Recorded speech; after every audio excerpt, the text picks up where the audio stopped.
कहे चित शंकित वंचित भक्ति जने चित शंकित वंचित भक्ति जने गुरुदेव दया कर दीन जने तव नाम सदा शुभ साधक है पतिताधम मानव पावक है महिमा तव गोचर शुद्ध मने महिमा तव गोचर शुद्ध मने गुरुदेव दया कर दीन जने सद्गुरु ईश्वर प्रापक है भव रोग विकार विनाशक है मन ये न रहे तव श्री चरणे मन ये न रहे तव श्री चरणे गुरुदेव दया कर दीन जने गुरुदेव दया कर दीन जने गुरुदेव दया कर दीन जने गुरुदेव दया कर दीन जने गुरुदेव दया कर दीन जने गुरुदेव दया कर दीन जने गुरुदेव दया कर दीन जने गुरुदेव दया कर दीन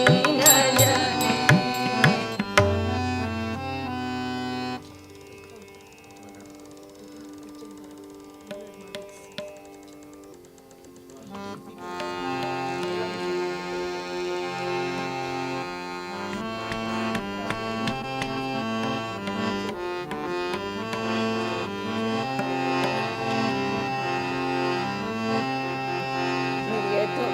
ಹೇಳಿ ಬೇಗ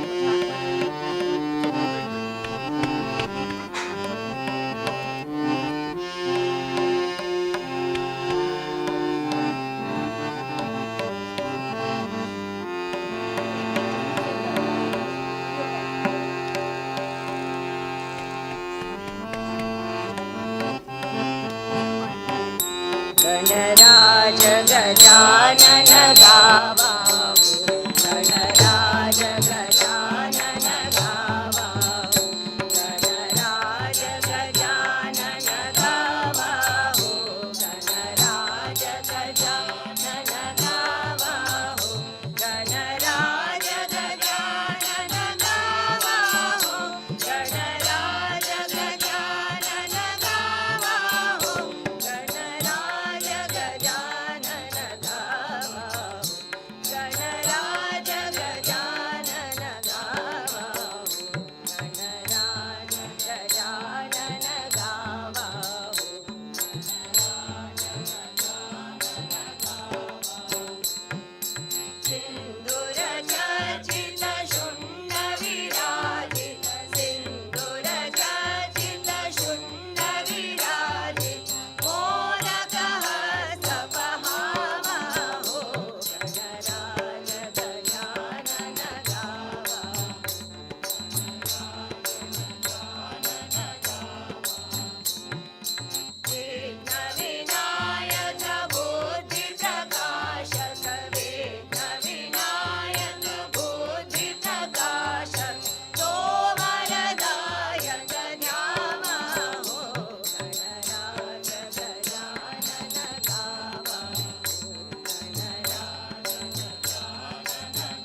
अनन्तरूपिणि अनन्तगुणवति अनन्तनाम्नि गिरिजय मा अनन्तरूपिणि अनन्तगुणवति अनन्तनाम्नि गिरिजय मा अनन्तरूपिणि अनन्तगुणवति अनन्तनाम्नि गिरिजय मा शिवरन्मोहिनि विश्वविलासिनि शिवरन्मोहिनि विश्वविलासिनि रामकृष्ण जयदायिनि मा शिवरन्मोहिनि विश्वविलासिनि रामकृष्ण जयदायिनि मा अनन्तरूपिणि अनन्तगुणवति अनन्तनाम्नि गिरिजय मा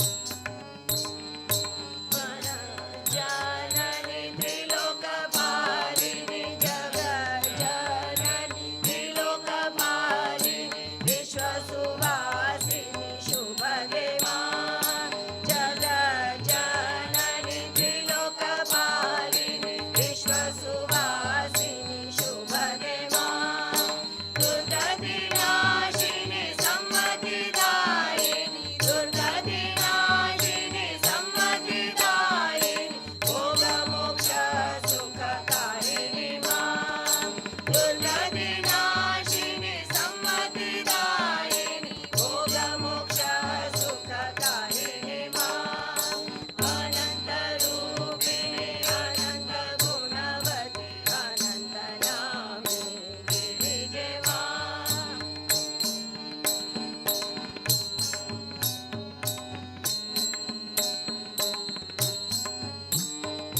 परमे पार्वती सुन्दरी भगवती परमे पार्वती सुन्दरी भगवती दुर्गे भामति त्वं मे मा परमे पार्वती सुन्दरी भगवती दुर्गे भामति त्वं मे मा प्रसीद माता नागेन्द्रनन्दिनि प्रसीद माता नागेन्द्रनन्दिनि चिरसुखदायिनि जयदे मा प्रसीद माता नागेन्द्रनन्दिनि चिरसुखदायिनि जयदे मा अनन्तरूपिणि अनन्तगुणवति अनन्तनाम्नि गिरिजय मा अनन्तरूपिणि अनन्तगुणवति अनन्तनाम्नि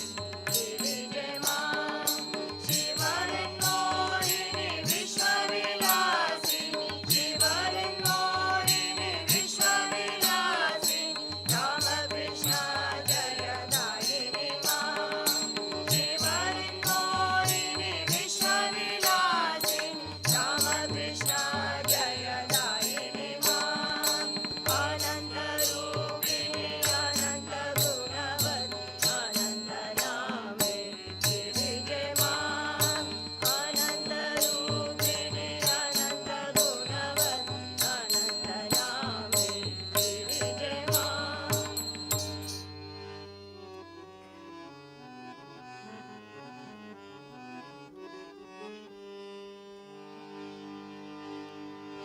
नमस्ते शरण्ये शिवे सानुकम्पे नमस्ते शरण्ये शिवे सानुकम्पे नमस्ते शरण्ये शिवे सानुकम्पे नमस्ते जगद्व्यापिके विश्वरूपे नमस्ते शरण्ये शिवे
वीरेश्वर विवेक भास्कर जय जय श्री विवेकानंद जय वीरेश्वर विवेक भास्कर जय जय श्री विवेकानंद जय वीरेश्वर विवेक भास्कर जय जय श्री विवेकानंद इंदु निभानन सुंदर लोचन इंदु निभानन सुंदर लोचन विश्व मानव शिरवन्द्या Indu निभानन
Dear friends, now we'll have third session, and after that, question and answer session. Those who would like to buy books, they can purchase from here after the session is over. And before we close that session, there will be song. You all are most welcome. So third session starts. Yeah. Those who want to donate something, there are 2 donation boxes. They can do online also, Venmo or PayPal, or physically they also can donate. Thank you very much. Need a microphone. Or should I speak from this alone? This is audible, right? Yeah. Is he going to hear me? So I don't need a separate microphone now.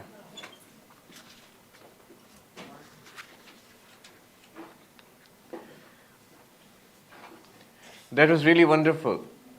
You not only have a wonderful chanting group, but the music group is also wonderful. The songs. Let me begin from there, where they left off. This was one of Swami Vivekananda's favorite Vedic hymns, Vedic mantras. It goes like this, what they just now chanted. Shrinvantu vishve amritasya putraha aye dhamani divyani tastu vedaham purusham mahantam aditya varnam tamasah parastat tameva viditva ati mrityumeti nanyah pantha vidyate ayanaya. What does that mean? Shrinvantu vishve amritasya putraha. Listen, ye the denizens of this universe, who are children of immortal bliss, or children of immortality. Aye dhamani divyani tastu. Even those that dwell on high, the gods in heavens, you listen to, because what I'm going to say, the Rishi says, what I'm going to say, even this is new to you, you don't know this. Breaking news. Aye dhamani divyani tastu. The gods in heavens you listen to. What is this news? Vedaham purusham mahantam. I have realized that infinite being. Alright, good for you. What's that being like? Aditya varnam tamasah parastat. Blazing forth like the sun, forever beyond darkness. Okay?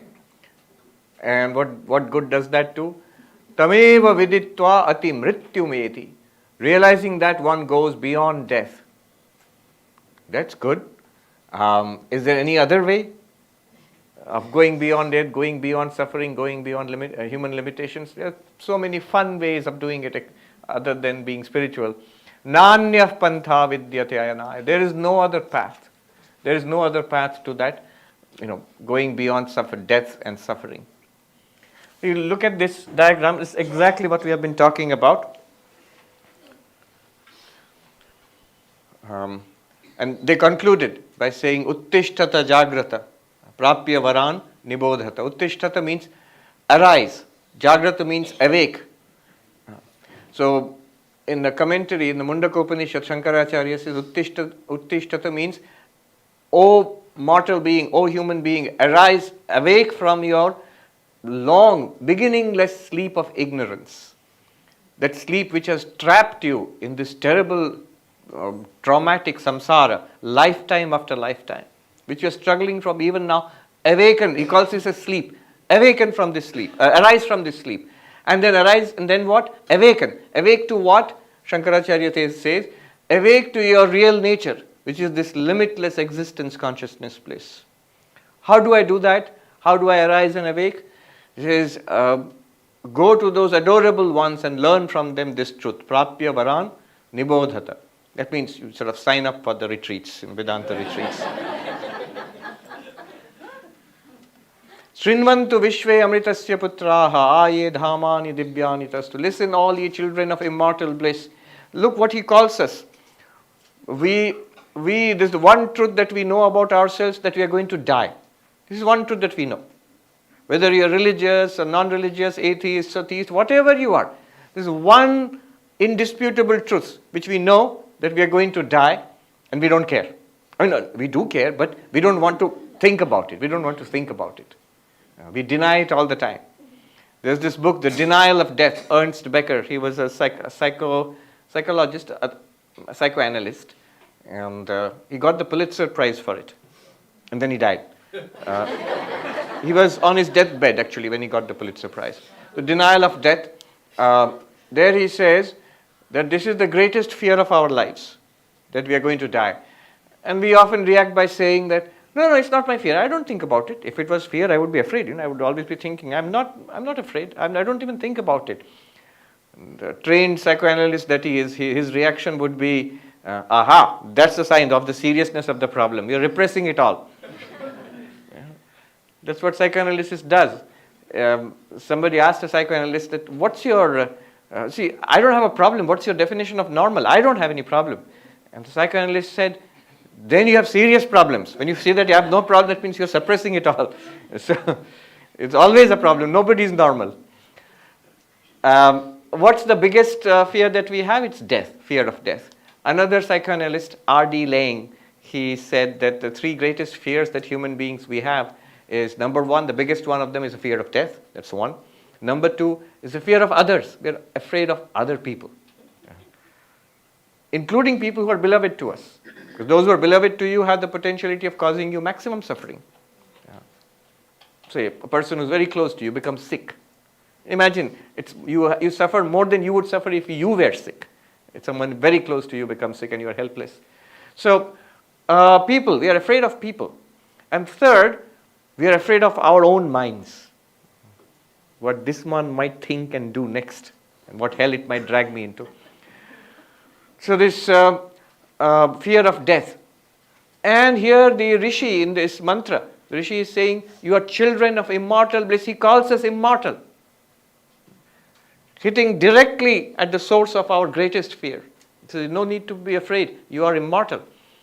Even the gods in heaven do not know this thing. What is this thing? Vedaham Purusham Mahantam. I have realized that infinite being. What infinite being? This one. And notice the language. I have realized. Not that I believe in, not that I speculate about, or have proven, or have discovered. No, I have realized this. Vedaham, I am known. Known how? I am that. I have realized my own nature. What's that nature like? It says, Aditya Varnam, like the sun. Not physical light like this, but there's again the light metaphor. That it shining, everything else shines. By its light, everything here is lit up. Aditya Varnam. Tamasah Parastat, forever beyond darkness. What is darkness? On this side. It's darkness. Forever beyond the darkness. Darkness of hell. The darkness of this world. The darkness of heaven. Beyond all heavens and hells. Beyond all kinds of animal births and plant births and human births and divine existence, godly existences, beyond all of those limited existences, beyond all coming and going, I have found that limitless light. Aditya Varnam, Tamasah Parastat, shining forth like the sun, blazing forth with the sun, like the sun, beyond day and night, beyond life and death. What happens? What's the result? What do I get right now if I realize that? Tameva viditva, by realizing that alone. Realizing that means realizing I am that. One goes beyond death. The greatest fear in our lives, one goes beyond death. I was thinking in terms of R.D. Laing's analysis of fear, one goes beyond all kinds of fear. Beyond death, because this doesn't die. The body dies. The bodies are born, bodies are die. But this doesn't die. So you go beyond fear, death, because you know you are this. What is the death of a body to me? Nothing. And you go beyond the fear of, I was just thinking, projecting, the fear of other people. Because the other people are not other people. They are you. You feel a deep sense of kinship, oneness. Even in this, even as this waker right now, as this individual, once we realize we are this, we realize we are the one consciousness in all beings. Just like one sun shines over many pots where there is water, there's little reflected suns in each pot. You've heard of the metaphor? Many pots in the garden, there's water in those pots, and one sun in the sky. When it shines down, you find it reflected in each pot as a little reflected sun. So what is the one sun in the sky? The Turiya, the fourth, pure consciousness. What are the pots? The physical bodies, all of these. What's the water in the pots? The subtle body, the minds. And what's the little reflected sun in each pot, in the water in each pot? It's the consciousness which we experience right now, what is called reflected consciousness, chidabhasa. But what is all of that actually? It's one sun in the sky, one consciousness which is appearing in all these forms. There, at least in the example, sun, pot, water, they're all different. But here, they're not different. It is one reality appearing as so many. So there is no fear of other people also, because other people are not other. Upanishad says, Dvitiyadvai bhayam bhavati. From the existence of another comes fear. There is no existence of another, even while experiencing the other. Even while you are in this body, as this freed soul, but you experience all others and you know them to be none other than yourself. Imagine the joy of that. And then the fear of our own minds. There's no longer fear of your own mind because you are not the mind anymore. Neither are you the body, not the mind. They become your servants, which they always were meant to be. They are your instruments, your vehicles. So there is no more terrible master than the mind and no more wonderful servant than the mind. The Gita, Krishna says that it's your best friend and it's your worst enemy. The mind trained and disciplined is your best friend. The mind untrained and let loose is your worst enemy. So when you see that you are not the mind, then you are firmly on your way to transcending the mind and bringing it under control. So no fear of your own mind, no fear of other people, no fear of death. Tameva viditva, knowing this, I am this. Not knowing this as an object. Some kind of Atman consciousness is there. Not like that. I am. This is who I am. I am not this, but I am this. Knowing this, one is freed of the sense of the fear of death. Goes beyond darkness, all human limitation. Sorrow, old age, disease, death. Will it cease when we realize I am this? Will it cease? No, nothing will cease in the external world. One sadhu put it nicely in Hindi. He would say, "Gyan koi tod phod nahi karti hai, Mahatma ji." Knowledge does not break things in the world, change things in the world. It shows you what the reality is. It shows you are this and therefore safe.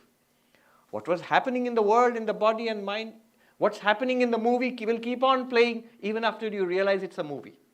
It will play out, whatever has been programmed into it. But you are safe. Tameva viditva ati mrityu meti. Nanyaf pantha vidyate ayanai. Here is an argument for spiritual life. Why spiritual life?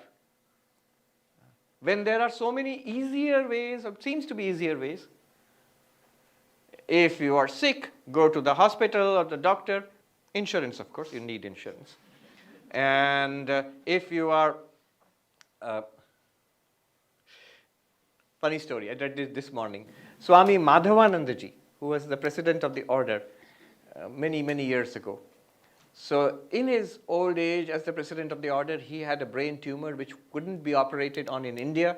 And his friend, Swami Nikhilananda, was the Swami in charge of the Ramakrishna Vivekananda Center in New York, Vedanta Center in New York. There are two centers, the one where I am, Vedanta Society of New York, another one across the park on the east side. So Swami Nikhilananda was the head of that, the Swami in that center. He's the one who, for example, translated the Gospel of Sri Ramakrishna from the Bengali to the English and so on. So he was a friend of Swami Madhavananda and invited him that please come and we will arrange for your operation and everything and your physiotherapy, everything. So the Swami went, Madhavanji went from India came to New York and stayed there. It's a very interesting story there. And there are old devotees who have given the reminiscences of the stay of Swami Madhavananda in New York. But this story concerns what happened afterwards. He went back, he was the president of the order, and the one story I was reading this morning was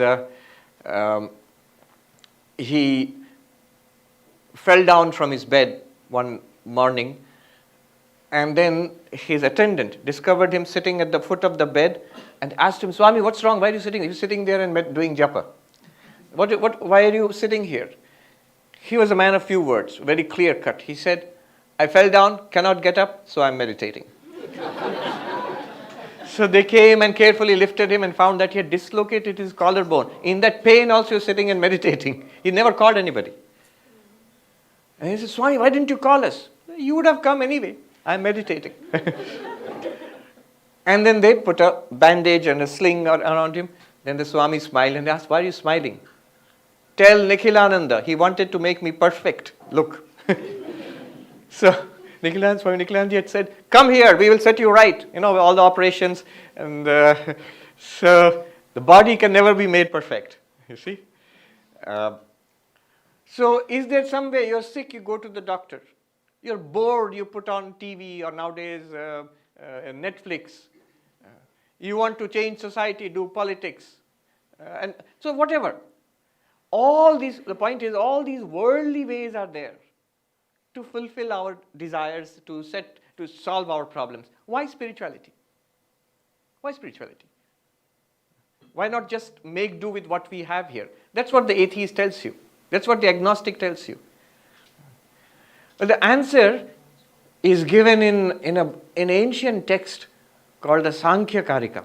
In the first verse of that Sankhya Karika, it's a book of Sankhya philosophy, but the first verse gives us an argument for spiritual life. Why? Because all worldly solutions, no matter how good and nice they may be, they have two fatal problems. Two fatal problems. One of them is that uncertainty, and other one is they're not final. Lack of finality and lack of certainty. Will this medicine work and cure me? Probably. Surely, no, who knows? The most well-off of people in the best of hospitals have died. And it's an actual truth. I've seen, there was somebody from one of India's richest business families died in one of the best hospitals in India out of malaria. And just outside that hospital in a slum, hundreds of people are suffering from malaria, almost none of whom died. It doesn't mean that modern medicine doesn't work. It works. It really works. But still probabilistic. And still there is this element of chance. And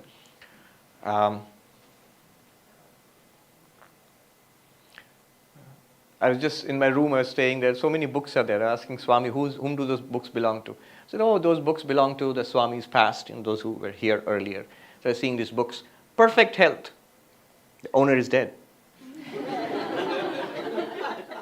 How do you cure arthritis? The owner is dead.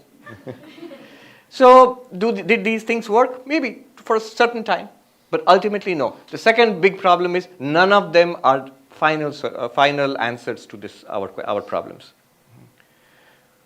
Atyantika ekanta abhava. That is the word used in Sankhya Karika. No complete solution is there for our worldly problems, and no certain solution is there. Is there at all a complete solution, a certain solution? Yes, and that's called the spiritual solution.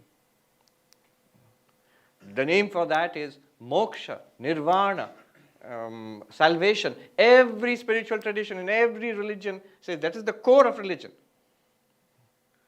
As Vivekananda said, books, temples, doctrines, churches, they are all secondary details. To find freedom from this human limitation, from this limited existence, that is the goal of every religion. And in different language, different mythology, different symbols, different philosophies, they all try to teach the same thing. So it is possible. Proof, you'll say, Swami, what's the proof? It's a big claim. The proof is in the lives of these enlightened beings.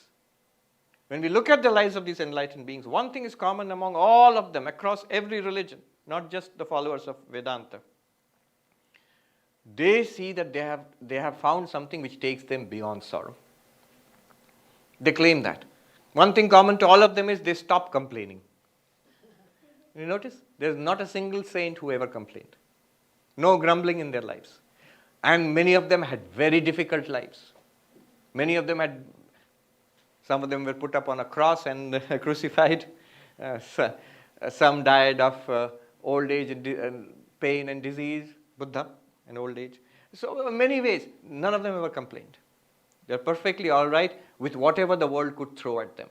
So that means they found something. The Gita says, having found that by which one goes beyond all sorrow. Having found that by which we feel that there is nothing greater to be gained.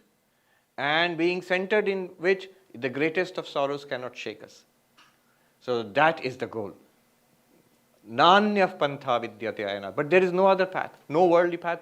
Worldly solutions are good, but they are temporary. They alleviate suffering. There's no doubt it will alleviate suffering.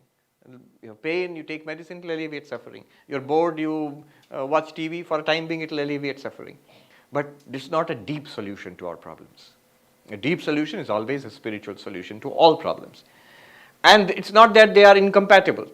You can continue to deal with the worldly problems as you see best. Use medicine for illness, use whatever, positive psychology for mental unhappiness, whatever solutions are available. But know that they can only help to a certain extent. Beyond that, spiritual solution.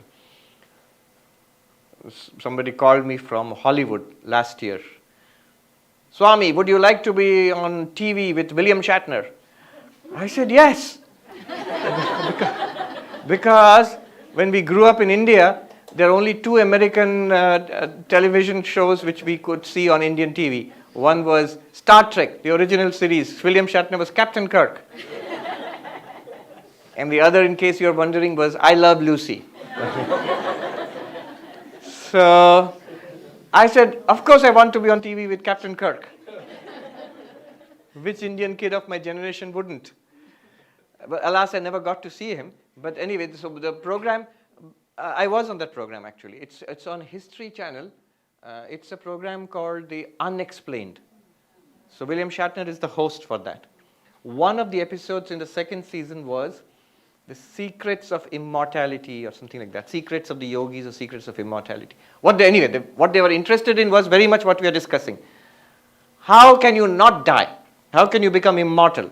So that's apparently a hot thing among Silicon Valley billionaires now. They're investing a lot of money. How not to die? And one of the things they're exploring is that yogis in India are supposed to be a long-lived lot. So what is their secret? So some of them are very long-lived. I told them that they wanted to know, hear some stories and get some idea about it. So I told them the story of Trailanga Swami, who's very well known. His life is well recorded. So it is said that he lived 280 years. And there's a lot of data about it also because it was in the period of the British rule in Benares where he was there. Anyway, so when they interviewed me, I said, look, you don't have to bother for all this. There's a spiritual solution. You are actually immortal. You are the Atman. You don't have to make the body long-lived. But Hollywood was not interested. Later on, when they showed when they telecast it, that part the Vedanta part was all cut out. Only the story about the 280-year-old yogi was preserved. Yeah. This desire to live forever in this body, it's a perverse desire. Yeah. It's this deep identification, I am this. I'm not willing to listen to anything else at all. Some have a little higher idea. Some of the Silicon Valley billionaires, they're thinking of, yes, I'm not the body will die, but I will upload myself into the cloud. So I can exist in that form, in the cloud. And later on, I can download myself into a new body. But my point was, you're already doing that. Ishvara, God has made arrangements for when this body goes, you will be uploaded to the cloud. And then you will be downloaded into a new body. That's called birth. That's an old technology.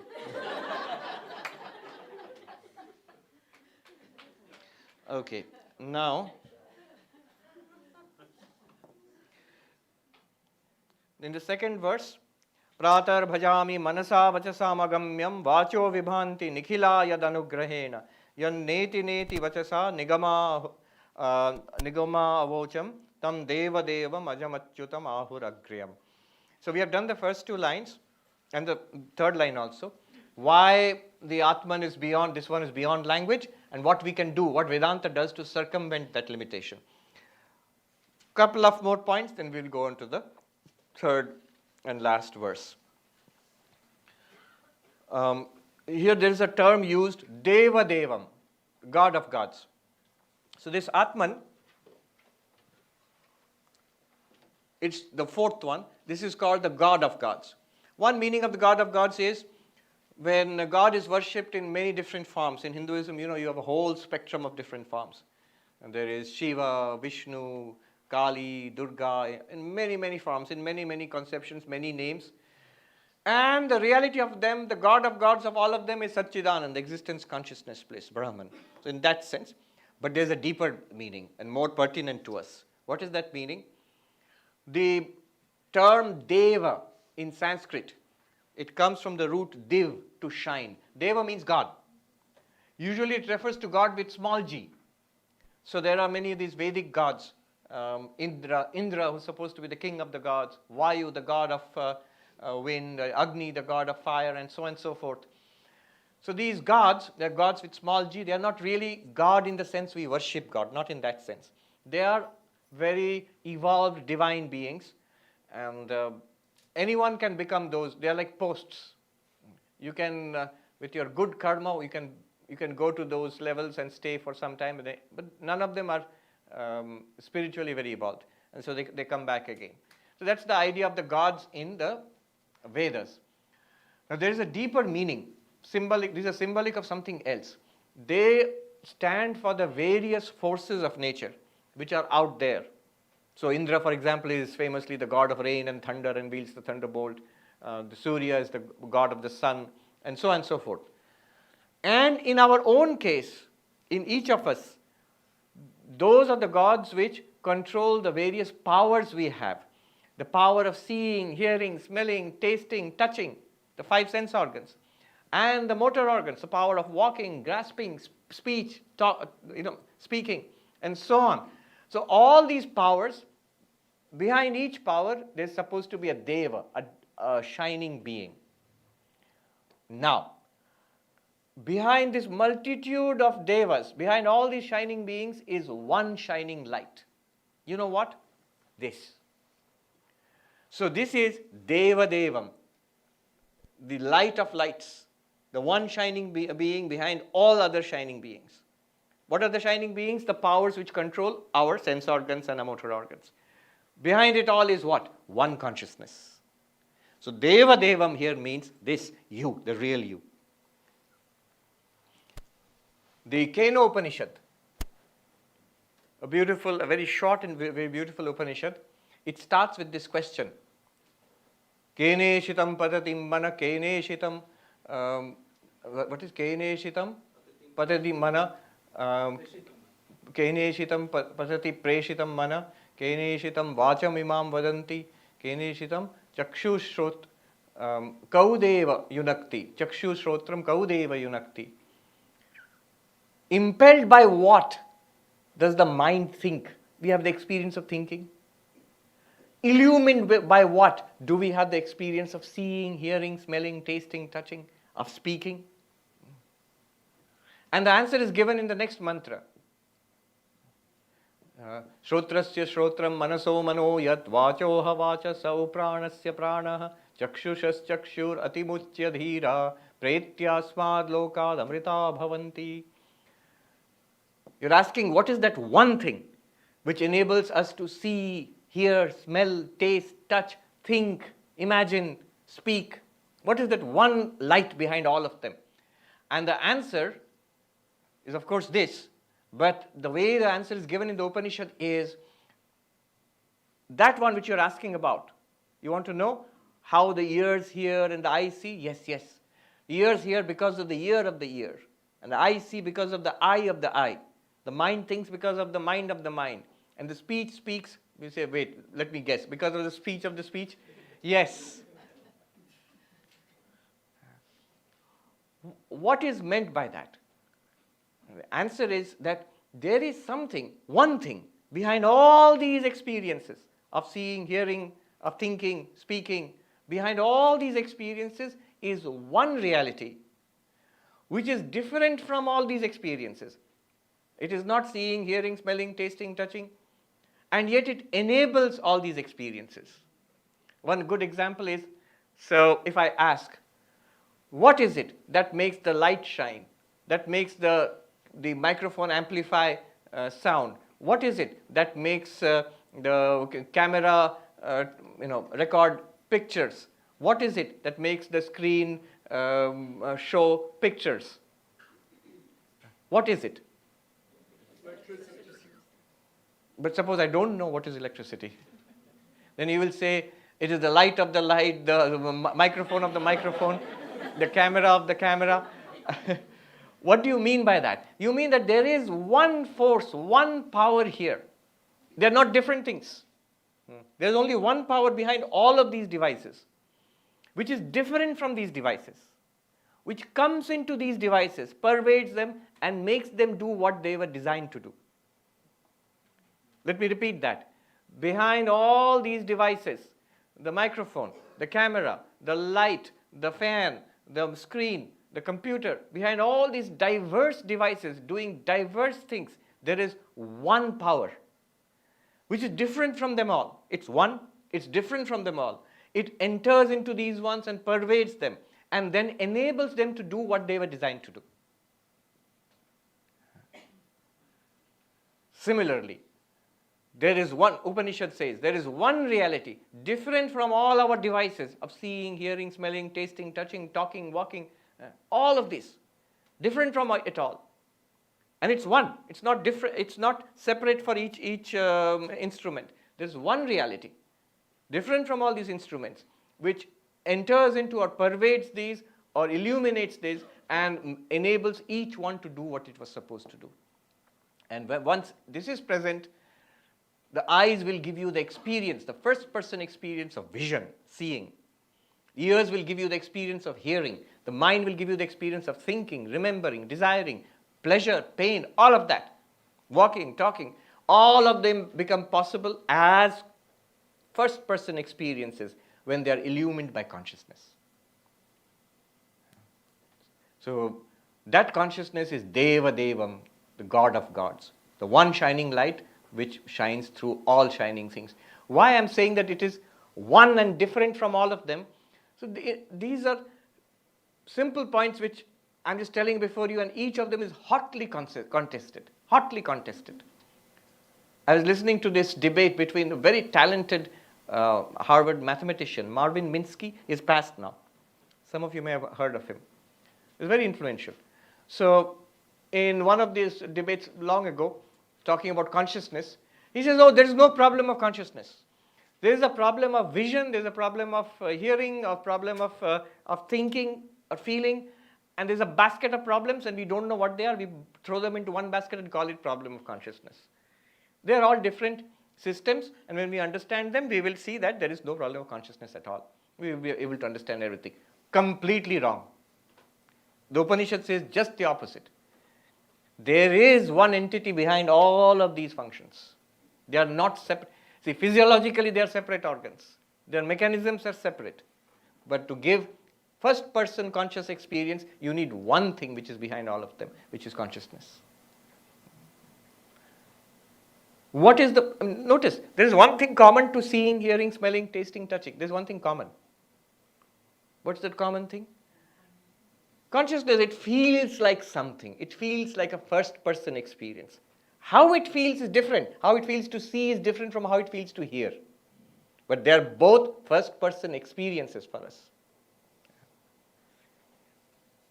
To illustrate the difference, let me show you the difference between how you are seeing and hearing and how a sensor does it. Sensors can do it. When you walk into an airport, doesn't the door open before you? So there's a very simple sensor there, which in quote unquote sees your approach and opens the door. When you put your hand under a tap in the airport, doesn't the water flow? There is a sensor there. But do you think there is the conscious experience of seeing? Does it see that, Swami is coming, let me open the door?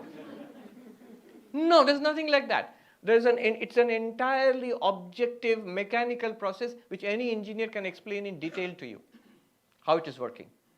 There is no internal experience by that sensor, that I am seeing somebody coming, I have to open the door. Nothing like that. But in our case, there is that internal experience which we all have, which we call our lives, basically. This internal movie which is running in our heads. So that's what consciousness does. That's why Deva Devam, the God of gods. That's the first point I wanted to make. Second point,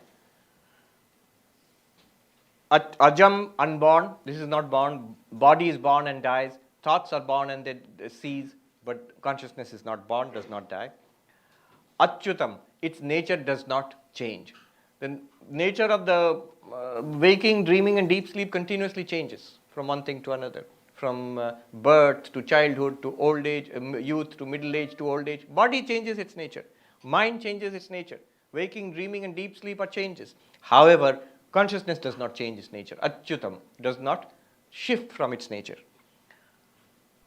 Ahur, it is said to be agriyam. So this is the point I wanted to make before going on to the third verse.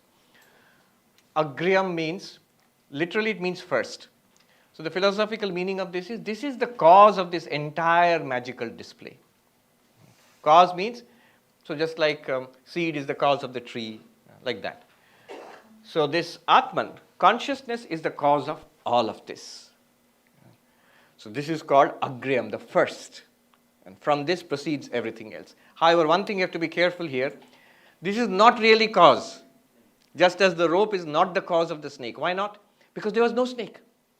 If you say it's the cause of the appearance, in that case, correct. And the appearance is nothing different from it. It alone is this appearance. It's not making something happen. So, the cause here is actually this. This is the causal state. Just like your deep sleep is the cause from which appears your waking and dream experiences. Similarly, Ishvara, God with the power of Maya, is the cause from which the subtle and the gross universes appear, or they are generated, and they disappear back into it. Just as from clay or from water appears lots of waves, and they settle back into the ocean again. This is the ocean. This is like the ocean in which these waves appear and settle back again. This is the water, which is always there, in which, see, if I tell you wave, ocean, water, three things. Which is greater, wave or ocean? You'll say ocean. Ocean is much greater. But which is greater, water or ocean? Water. Right. Because the existence of the wave and the ocean depends on the water. But the water doesn't depend on the ocean. Water can be water vapor. Without the ocean also water can exist. Water is water in the glass. Without the ocean, water can exist. So water is the reality in which the ocean and the wave appear and disappear. Okay. So that is the direct meaning of the word agriyam, cause. Another way of putting it is, God is the karana, cause, and or Kali, for example, is karana, cause, and beyond that, Satchidananda is mahakarana, the cause beyond all causes. So here it's cause only in a figurative sense, because it's not really a cause of anything. Now, going a little further, it's a little abstruse, but I really like this analysis by a European philosopher, the one in the modern period who comes closest to this kind of thinking. This person is Martin Heidegger, the German philosopher. I'm going to just quote a little bit from his Introduction to Metaphysics. A very heavy duty thinker, so very abstruse and very, very German. Also, by the way, it's good to mention it, that he was not a very nice character at all. He was a Nazi, which also goes to show that high philosophy and high character need not go together all the time. One can have the most amazing philosophy and be a very ordinary or less than ordinary person. Yeah, I mean, he was a Nazi. He tried, I don't know whether by conviction or not, but definitely he probably wanted to hold on to his position as a professor. So he didn't want to get on the wrong side of Hitler and the Nazi party. Anyway, in his Introduction to Metaphysics, he says something. And why am I bringing this up? Agriyam, first. In the Introduction to Metaphysics, Heidegger says that this question of existence is the first of all questions. Why? The greatest and the first of all questions, the primary, the original question. Question of existence. What is existence? So he says that this is the widest question, deepest question, and the most profound question. Widest, deepest, most profound question. What question? What is existence? What is existence itself? What is it? Why is it the widest question? What do you mean by wide question? So, when you want to study human beings, so that's one level, that you include the study of all human beings, but you are not studying plants and animals. You want to study all animals, that's wider. It includes human beings, but also all other animals. But it excludes plants. It excludes the COVID virus, for example. You want to study all living things, then it includes all human beings and all animals and all plants. It's a much wider question. But it excludes non-living things. Now, if you want to include all physical things, living and non-living, that's even wider question. So what's the widest question which will include everything and leave nothing out? The question is, what is existence? Living, non-living, human, non-human, actual physical existence or theoretical existence like numbers and abstract concepts, or Harry Potter, fictional existence. Existence, what is existence? That will include everything. Somebody might be very clever here and say, aha, but what about non-existence? The question of non-existence is left out of the question of existence. But then no worry, because non-existing things don't exist, so nothing is left out. So the question of what is existence is the widest question. Number one. Number two, Heidegger says it's the deepest question. What do you mean by deep questions? So, when we study, say, life, biology, that's a deep question. What is life?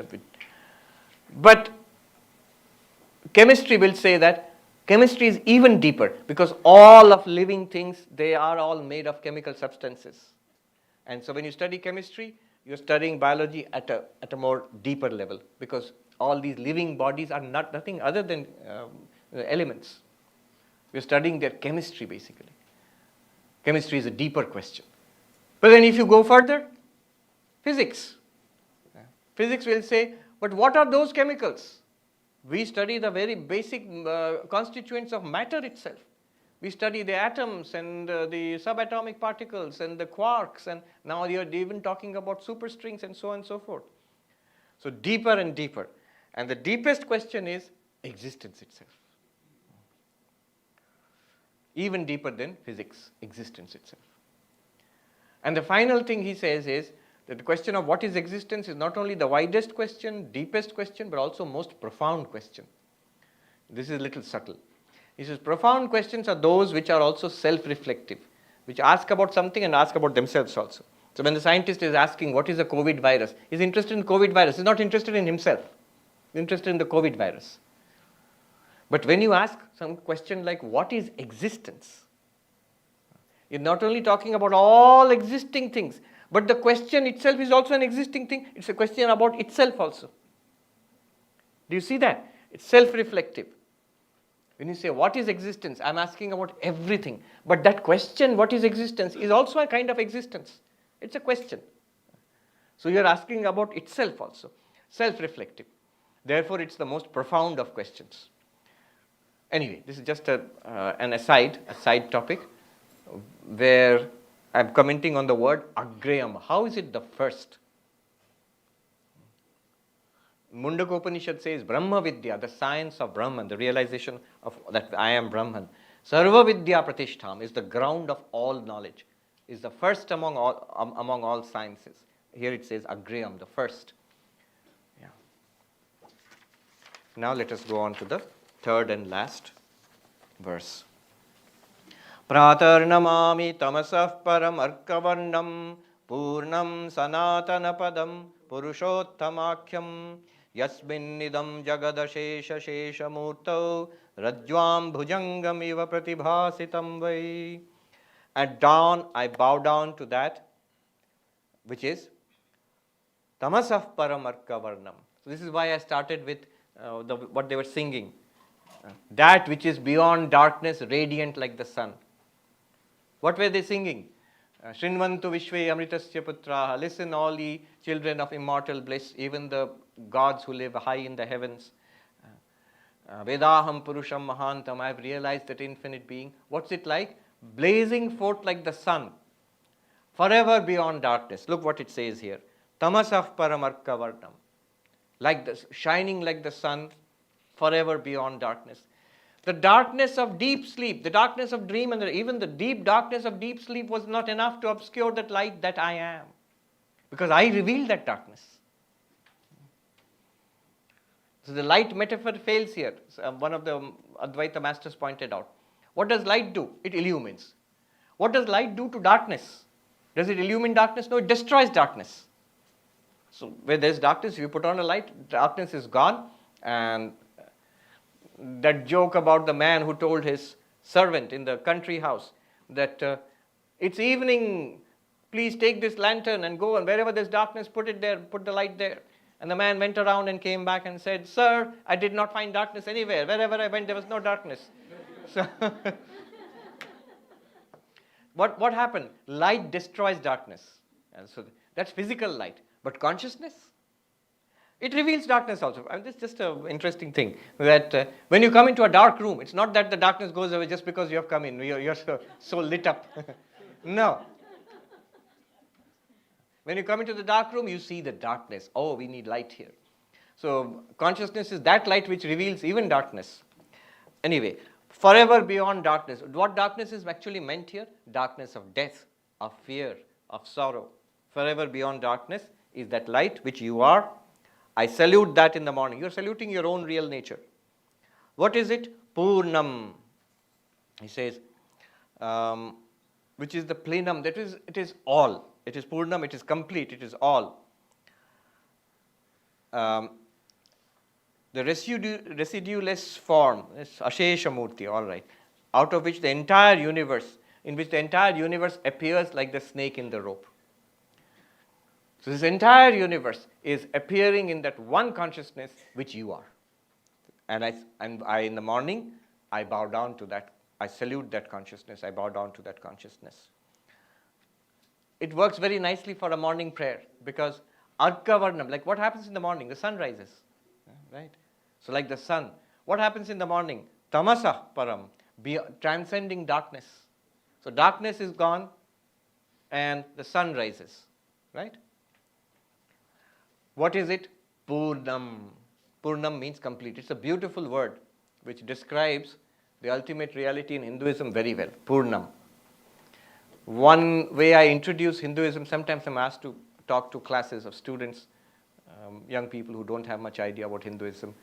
I talk to them and I say, look, any question you ask in Hinduism, the answer is always yes and no. Do Hindus believe in God? Yes and no. There are orthodox Hindu philosophies like the Sankhya, which does not talk about God. Is God male? Yes and no. God is very proudly female also. We are going to have Durga Puja very soon. God is worshipped as the Divine Mother, maybe more ancient than worshipping God as in the male form in India. And God is beyond male and female forms too. There is also transgender forms of God, the Ardhanarishwaran, in which male and female are in one. In iconography, you will find both. Why just male and female forms? In non-anthropomorphic forms, in animal forms, Ganesha. I asked, when I came to the United States, I never expected Ganesha to be so popular in the United States. Why? And somebody said, well, nobody, who doesn't love a cute elephant?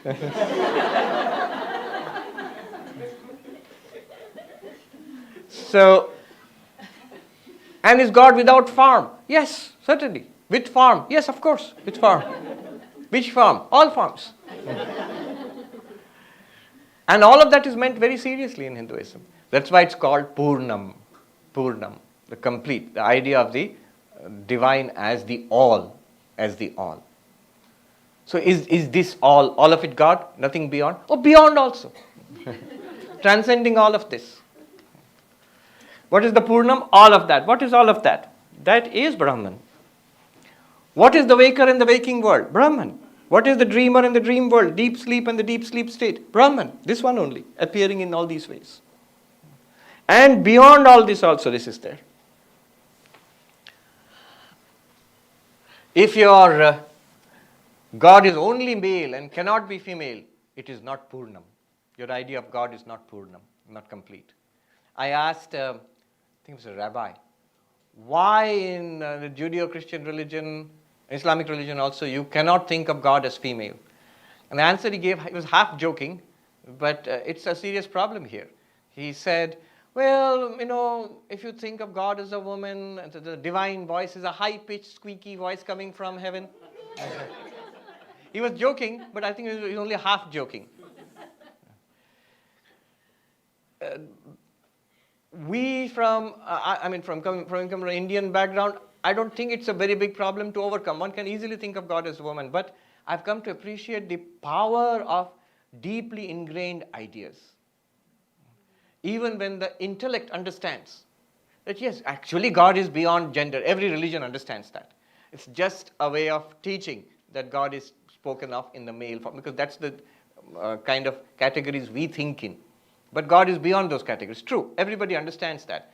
But a long usage of this idea of God as male and cannot be female, it drives the idea so deep in the minds of the psyches of people that they cannot break up. They feel uneasy when they think of God as female. So, if your God is male only and not female, not Purnam. That's not a complete idea of God. If your God is consciousness only and not matter and energy and time and space, not Purnam. The Sankhya philosophy. Your nature is consciousness and everything else is material, Prakriti. And they are two are separate. Not Purnam, not complete in that case. If your God is only formless and not with form, it's not Purnam. If your God is only with form, there are sects which believe God is in this particular form, it's God. Everything else is wrong. It's only with form and not without, not formless, then it is not Purnam. It's not complete. If your God is only with human forms, not with non-human forms, then not Purnam, not complete. If your God is other than man, other than the human, not the human also, then not complete. Or if you're a humanist, don't believe in religion. Recently they included humanism as a religion as a humanist chaplain in Harvard. Which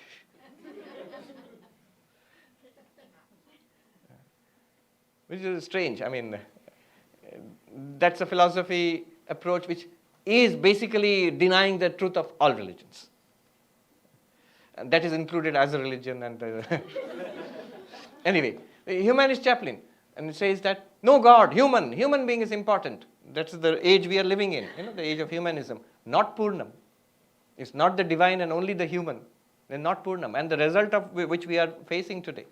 If you drive the divine away from your life and say it's only material, only human, you suffer. So the Purnam Sanatana Padam, which includes all of this and much, much more, and is open to whatever may come in the future. Sri Ramakrishna, one thing he disliked intensely was any attempt to limit the nature of God. Who are you to say that God can only be this and not that? Sanatana Padam, the eternal reality. Purushottamakyam, also known as Purushottama, it's a term from the Bhagavad Gita. In the 15th chapter of Bhagavad Gita, God is understood as Kshara Purusha, this entire continuously changing universe, including our living bodies, all of that is divine actually. Higher than that is Akshara Purusha, the seed state, the causal state, the God of religion, theistic God. And higher than that is Purushottama, this one, which you are. Purushottamakyam, that's where you and Krishna become one reality. And in that, Yasmin, in that reality, here it seems different. There is the world and here is you, the Atman or Brahman. But he says, Yasmin idam jagat, in which this universe appears. Ashesha Murto, in that which has become the all. In this reality, this entire universe with all its forms, living and non-living, vast and tiny, changing, unchanging, all of it appears in this. How? Bhujangam eva, he says, Rajvam bhujangam eva pratibhasitam vai.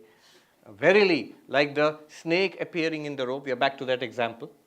The entire universe appears in this one consciousness, which you are. This is how you start your day. Not with 3 sessions, though most of the day will be over that way. It takes you 2 minutes to chant this. With this attitude, you can look forward to your day. I'll just read through the 3 verses, then we'll go into the Q&A. We have got half an hour for Q&A, and we'll deal with the questions.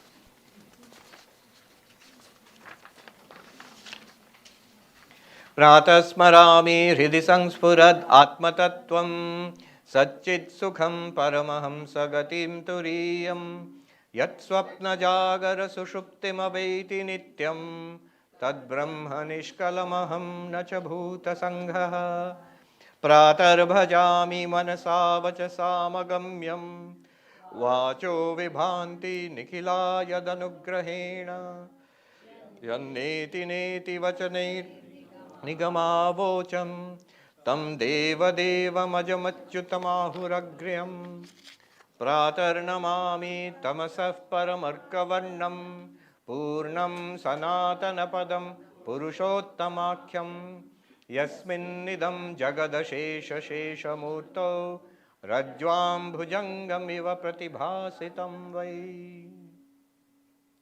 Very good. So, there is a where should they come for the questions? Same place. Please come and tell us your name and ask the question.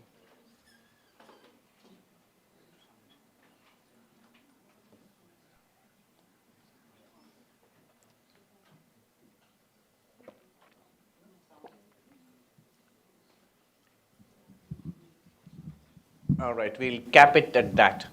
You want to ask a question also? Then come.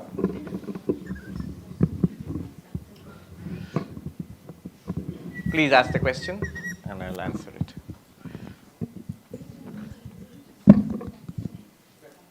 I can't see. Tell us your name.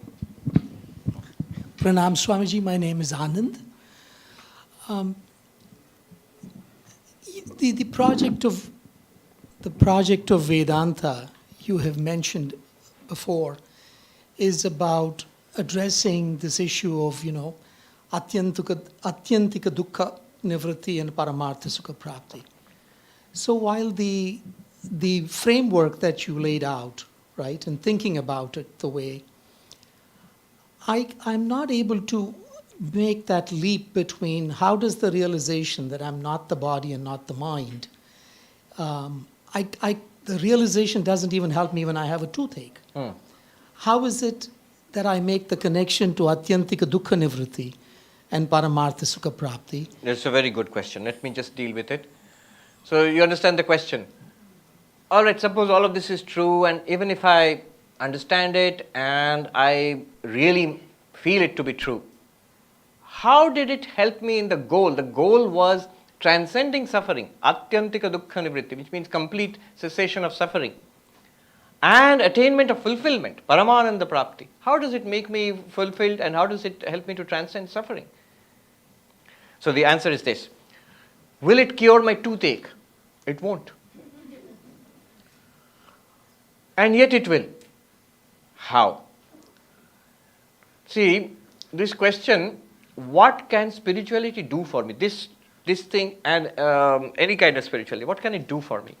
So this is the very ancient question. The Buddha's follower, and this is from the oldest Buddhist text, so it might be a real story, not something, in WhatsApp these days. So this is from a real, one of the original texts. So one of Buddha's followers, a monk, asked the Buddha, I have a question. What is the question? You said suffering is old age, disease, death. Yes. And you said there is a release from suffering, a liberation from suffering. Suffering can cease. Yes. And we presume you have found it. You are teaching us. So you have found release from suffering. You are teaching us. Yes. But then you are getting old. You get disease and presumably you will die one day. All of us, we are all trying to follow your teachings. We are also getting old. We also get sick. Some of us have died. We will all eventually die. So how did we escape suffering? How did we escape old age, disease, death? By following your teachings. The Buddha's answer was this. He said that suppose, the nature of suffering. What is the nature of suffering? It is like a man hit by 2 arrows. A man hit by 2 arrows. Imagine the pain and suffering caused by the two arrows. Now, the first arrow is what the world throws at you. Old age, disease, and ultimately death, and many other, every problem. That's the first arrow. The second arrow is how you react to it. And the Buddha said, most of our suffering is caused by the second arrow. What I teach you will free you from the suffering of the second arrow. That means it will completely change your reaction to the first arrow. About the first arrow, the Buddha said, I cannot do anything. As long as we are embodied in this world, changes will keep happening in the world, in the body. Now, how to prevent those changes from causing you suffering? That's what spirituality does. And directly and most powerfully, this accomplishes it. How?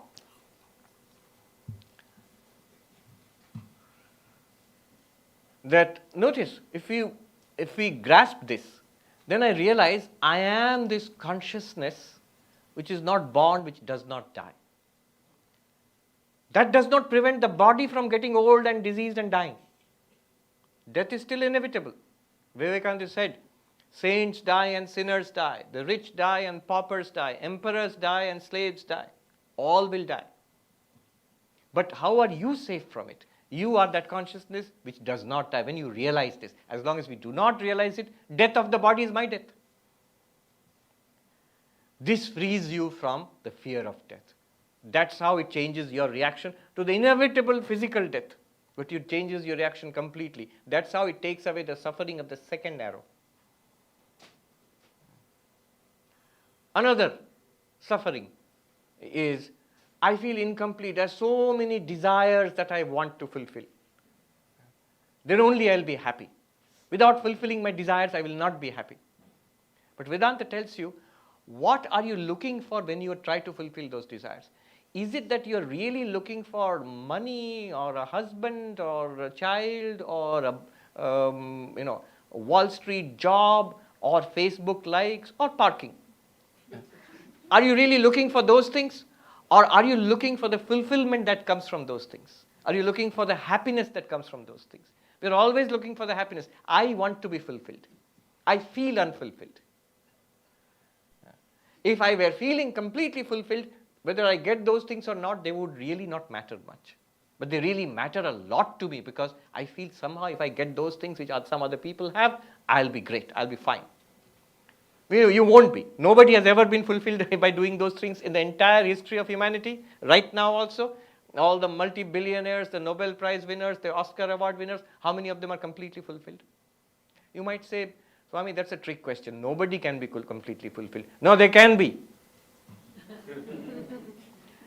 Look at the lives of the saints of all religions, the great mystics in every religious tradition throughout human history. They were all fulfilled. So it is possible to be fulfilled. But not by trying to fulfill worldly desires. When you realize I am this, then you realize everything is I am all of that. What is there in that world which is not I? In your dream world, for example, right now, in all the things that we dreamt about, which are the things you would have liked to get in the dream and which are the things you would like to get rid of, change in the dream? You would say, Swami, that really doesn't matter. Whatever the dream was, good dream, nightmare, whatever it was, it's a dream. Similarly, the enlightened one will look upon this world. I myself appear in all these ways. Why would I want to add some of that to this body and take away something from this body, some disease or something like that and get rid of it? Why? I am all of it. You see how immediately the result is fulfillment. And continuous fulfillment, choiceless fulfillment. You cannot not be happy. The Taittiriya Upanishad says, what is the result of enlightenment? It says that So ashnute sarvan kaman saha brahmana vipaschiteti. That one who realizes I am Brahman enjoys the fulfillment of all desires at once. Doesn't mean that he will get the entire Christmas shopping list, Suddenly your porch will be full of Amazon Prime delivery boxes. What happened? He became enlightened. No. Then all your neighbors would want, I want some of that enlightenment. No. What you would have wanted to get through those Amazon Prime boxes, that you will get because you are enlightened and unshakably so. The Gita, Krishna asks this, he says to Arjuna, what will happen when you become enlightened? Yang labdhva na chaparam labham manyate tato adhikam. Having attained which, this one, after which you do not consider there is anything greater to be attained. I have attained the final thing, the greatest thing. Then he says, Yasmin sthito dukkhena gurunapi na vichalyate. Being centered in which, knowing that I am this, even the heaviest of sorrows will not shake you. Which means the heaviest of sorrows will still keep coming. But they won't shake you. Like the Buddha said, that second arrow, it won't bother you anymore. That reaction will change. So that's what this does. Thank you.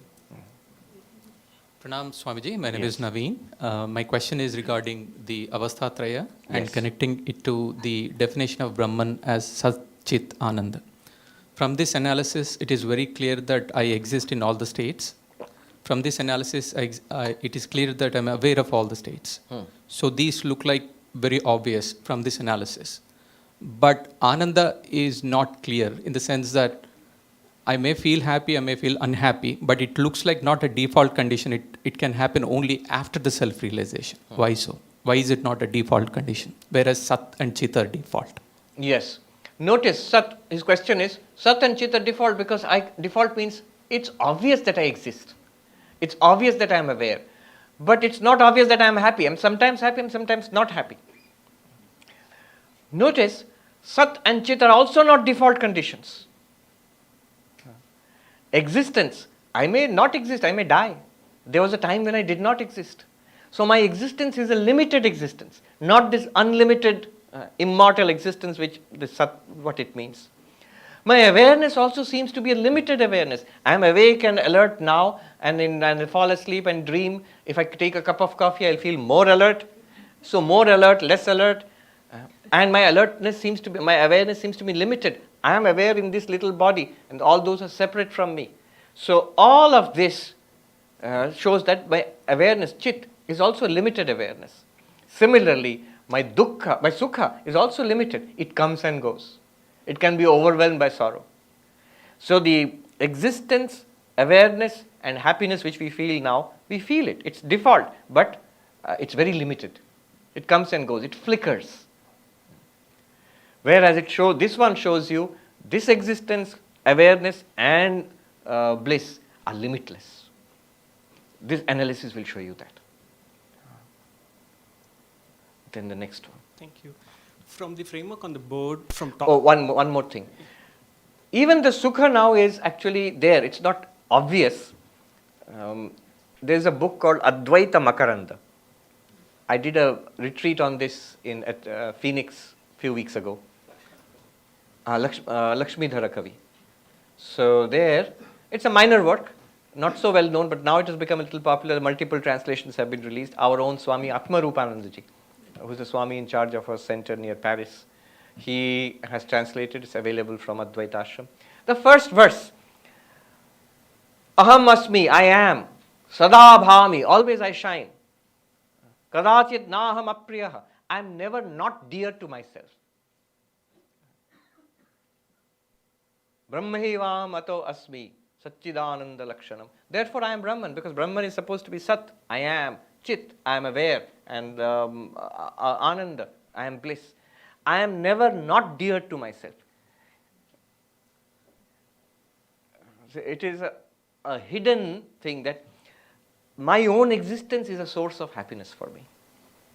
But that's not appreciated until we realize what that limitless existence is. Let me just give you the arguments behind it. You might, straight off the bat, you might say, if it takes arguments to prove that I am happy, then I am not happy. It's not obvious. But anyway, here goes. The author said, I am never not dear to myself. This logic is borrowed from Vidyaranya Swami. There is a text called Panchadashi, 15 chapters on non-duality. In the first chapter, verses 8 and 9, there are these arguments, two arguments. I'll quickly run through them. They are arguments. You will not be very happy after the arguments, but still, they are arguments to show that you are very happy. One is that I am myself the continuous source of happiness and never am I a source of unhappiness for myself. How do you prove that? When when something gives me happiness, we like it. And when we like it, we try to keep it. If we don't have it, we try to get it. What's the chain? Something gives me happiness. Step 1. Step 2, I like it. I like it, or a person, him, her, whoever it is, I like. It gives me happiness. And if I like it, what do I do next? I try to get it. It could be a gadget, it could be a food, it could be an activity, a movie, or whatever, a person. I like to get it. Or if I have it, I would like to keep it. Then another chain. If something makes me unhappy, I don't like it.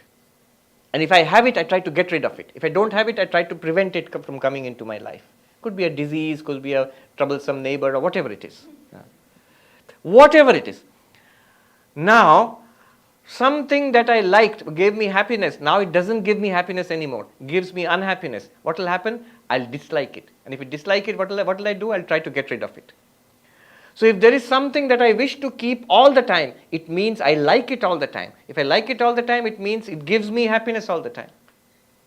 If there is something that I never wish to get rid of, it means it is never the case I dislike it. It means it's never the case that it gives me unhappiness. What am I leading up to with all this? Notice we never try to kill ourselves. You say, that's not true, Swami. I'll come to that. Suicide, I know. But otherwise, we always want to live. We always want to exist. Still, what about suicide, you may say, Swami? What about suicide? Recently, a group came to me. Suicide prevention, like video spots, the government is releasing here. So they wanted me to read out a script telling people not to kill themselves. So I did that. They took video shots of, and then I tried to tell them that you are the immortal soul, and that part they cut out again. So when you see that video spot, you will just see that don't kill yourself, call this 911, something like that, if you feel like killing yourself. We do not. Only reason we want to kill ourselves is when we feel our life is unbearable. And when that pressure is removed, we don't want to kill ourselves. I can't pay back my debts. I'm going to get into terrible trouble. I'm going to kill myself. Oh, your debts are pardoned. The president has said no more student loans, so you're all pardoned, no debts anymore. Oh, that's great. You're going to kill yourself? Oh, no, that's all right. I don't want to kill myself anymore. So we don't want to kill ourselves because of ourselves. It's some external factor. And we think if we kill ourselves, that will stop that problem. If the problem stops, we don't. By ourselves, we are never the cause of our own unhappiness. Our existence by itself, in its natural state, is a cause of happiness for ourselves. Always. So, what does this prove? I am always my source of my own happiness, number one. Second argument, yeah, you may be the source of your own happiness, but it's a little bit of happiness, can't be a lot of happiness. No, you are the source of maximum happiness. Your own existence is a source of maximum happiness. How do you prove that? The next argument goes like this. This is the principle. If something is loved for the sake of something else, then you love this something else more than the first thing. If one is loved for the sake of two, then the two is loved more than the one. What do you mean by that? Example is, this is actually an example from Freud, one of Freud's earliest cases. This young Viennese woman, toy, her child's toy. So, the mother loves the toy. Why? Because it belongs to her child. So the toy is loved for the sake of the child. It would be a very strange mother who loved the toy more than the child. So she loves the child's toy because it belongs to her child. Whom does she love more, toy or child? Child. If you love something for the sake of another thing, then you love that other thing more than the first one. Why did I bring up that Viennese woman? That seemed to be an exception. This lady, when Freud was just developing his psychoanalysis in Vienna, she came to him and said that she had a strange behavior. She was well married, she had a young child, she was very happy, a good mother, but she did one strange thing. She used to kick her baby son's toys. Not the son, she took care of the son very well. The toys. And Freud analyzed it, and then, so you can see, It is a very simple analysis. Before marriage and before the child and before the marriage, she was a socialite and had a wonderful life, partying and moving in high society and great life, a lot of fun. But now all that's gone. And so that the idea of the subconscious comes there. She subconsciously blames the child. Because of this kid, all my fun is gone. Now she thinks of herself as a good mother, and in all respects she is a good mother, except she kicks the child's toys. It's because of that suppressed anger. Anyway, the point here is the child is loved more than the toy. Now apply it to ourselves. The argument is everything is loved for your own sake, you are not loved for the sake of anything else. So if everything is loved for your own sake, you are loved more than all those things. And you are not loved for the sake of anything else. So nothing is loved more than you. I repeat. One is loved for the sake of two. Then two is loved more than one. Everything is loved for the sake of this one. Then this one is loved more than everything else. This one is not loved for the sake of anything else. So there is nothing else loved more than this. You are loved for the sake of everything. Everything is loved for the sake of yourself. You are not loved you do not love yourself for the sake of anything else. Example, so a classic example is this young man who had a wonderful job, a multinational corporation, got paid a lot. He said, I love my job. Somebody asked him, oh really, money or the job? Suppose I say, you love the job, right? Yeah. So you get to do the job, but you don't get the money. And he said, no, I want the money. If you're forced to choose, you get the money, you don't have to do the job. He said, I'll take the money. So the job is loved. It's not the job is not loved, but it's loved for the sake of the money, primarily. The money is not loved for the sake of the job. So money is, so you love money more than the job. Money gives you more happiness than the job. But the money, he said, you can have the money, but you cannot spend it. And he said, no. I want the money to spend for the things I want to buy with that money. Oh, I see. So what you buy with the money, that gives you more happiness than the money itself. Yeah, that's quite true.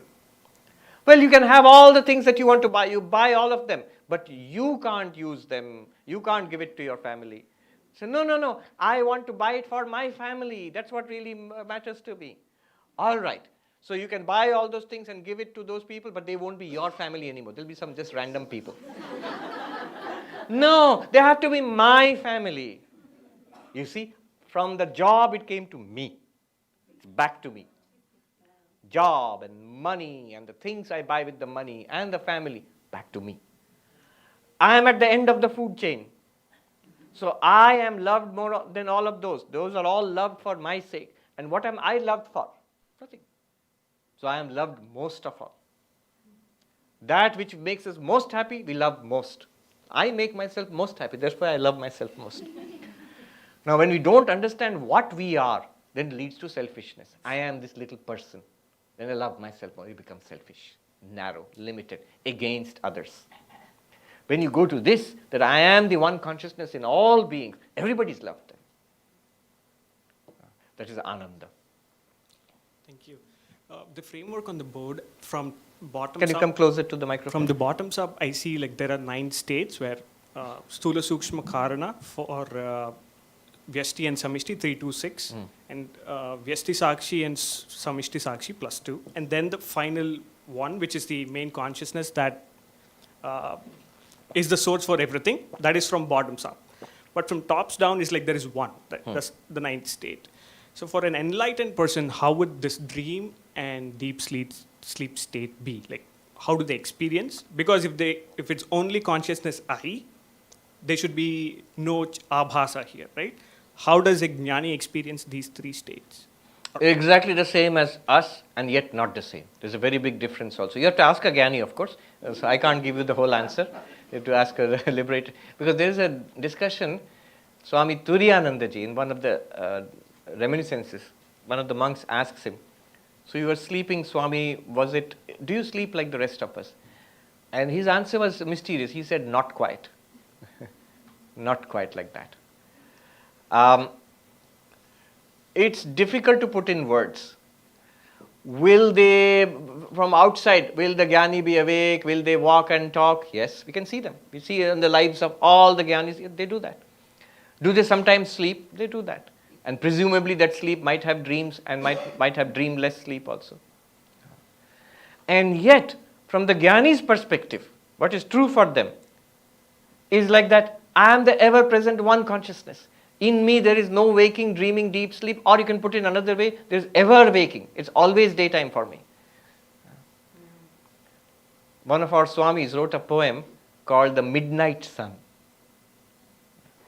Now imagine, midnight is dark and yet the sun is shining in the sky. That's the state of consciousness that how a Jnani would experience deep sleep, for example. We don't experience deep sleep like this. The way we look at deep sleep is this. This is completely hidden for us. Completely means partially hidden. We are still aware of existence and awareness. And we experience deep sleep as blank. Not as consciousness illumining a blank.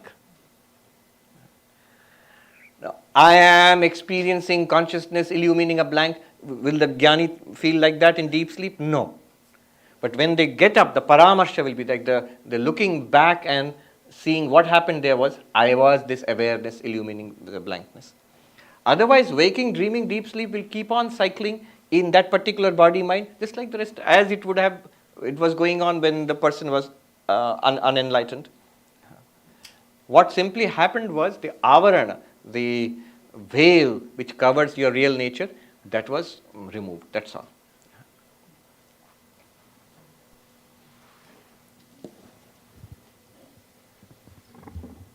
Tell us your name and ask the question. Pranam Swamiji. My name is Kalpana. I have 2 questions, if you allow. Is Purusha discussed in Sankhya considered same as the Brahman or Atman? As Purusha is also described as inactive in Sankhya. And second question, I got a little bit of answer with the previous questions, but would like a little bit specific. So in all these 3 states that we discussed, Waker is the most difficult state, I find it, to find the existence of that consciousness. Even dream state and deep state, it's like after I go through that state. So what can we practice so that, we can feel that existence even in waking state? Right. I will answer the second part of the question first. We actually, it is easiest to realize this in the waking state. That's why we attend Vedanta classes in the waking state, not in dream state or deep sleep. See, all Vedanta is available to us in the waking state. All the retreats are here, Swami is here in our waking state. And most of all, our intellect functions in the waking state. We are capable of rational, coherent thought in the waking state. In the dream, our thought is confused and murky, and deep sleep, no thought is possible. What is required is not the states. What is required is this ignorance which hides our reality from us. That has to be removed. It's like clouds covering the sun. The sun is still there, the clouds covering the sun, that has to be removed. Like the gust of wind blows away the clouds, this gust of Vedantic inquiry blows away the ignorance regarding our real nature. So how will that happen? That happens through Shravana, Manana, Nididhyasana. Listening to this, thinking about it, and meditating upon it. And that's possible only in the waking state. So it's easier, definitely it's something to be done in the waking state. By the way, just a little bit of a follow-up on the earlier question. There are other things related to enlightenment and the 3 states. For example, we have heard it said and read that enlightened beings who have experienced samadhi, they don't need sleep anymore, or they need much less sleep than the rest of us. So like that. Or the deep sleep of such a one is equivalent to nirvikalpa samadhi for the enlightened one. So such things we have read or heard. Yes. So in the waking state alone it is possible. Then the first part of your question was Sankhya. Is the Sankhya, Purusha and Advaita Brahman different? They are different in a number of ways. Different means, are they talking about different realities? No. The same reality they are both talking about, but the points of view or the level of understanding is different. It's not that there is something called Sankhya and Purusha and something else called Advaita Brahman. You will be admitted to this only if you attended Advaita classes. That one you will get only if you attend Sankhya classes. No. It is the same reality, but there are different gradations of understanding, or different perspectives. The Sankhyan perspective is each one of us is pure consciousness. But that pure consciousness is separate from a material nature. The nature, the universe, material nature is a separate, independent reality which cooperates with you as pure consciousness. Where does it cooperate? In that personality, in that body-mind. The body and the mind are contributed by nature, and consciousness is contributed by you, the Purusha. And that joint effort is called the individual sentient being. Whereas Advaita Vedanta says there is only one consciousness. All of us are that one consciousness. Reflected in bodies and minds, it seems to be different beings, different sentient beings. And these bodies and minds in the external universe, all of that is that same one consciousness appearing in these ways. Whereas in Sankhya, Purusha and Prakriti are different. In Sankhya, many Purushas are there. In Advaita Vedanta, all the Purushas are one consciousness. So it's always in a singular. Atman, Brahman, Purusha, it means Vedaham Purusham Mahantam, which we just chanted. I have realized that infinite Purusha. So these are the differences between Sankhya and Advaita Vedanta. However, always remember there are different perspectives, there are different approaches to that. Advaita Vedanta seems to be the most complete kind of approach, but Sankhya definitely is very important because Advaita builds on the Sankhyan insight. The Sankhyan is the first one who said, you are pure consciousness. Advaita builds from that.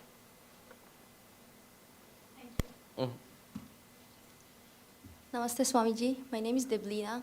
So you mentioned, according to Vedanta, we are all pure consciousness.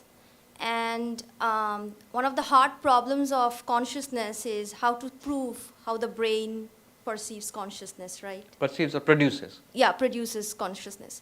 So I'm having a hard time to understand the distinction is what is the mind, what is awareness, and what is consciousness.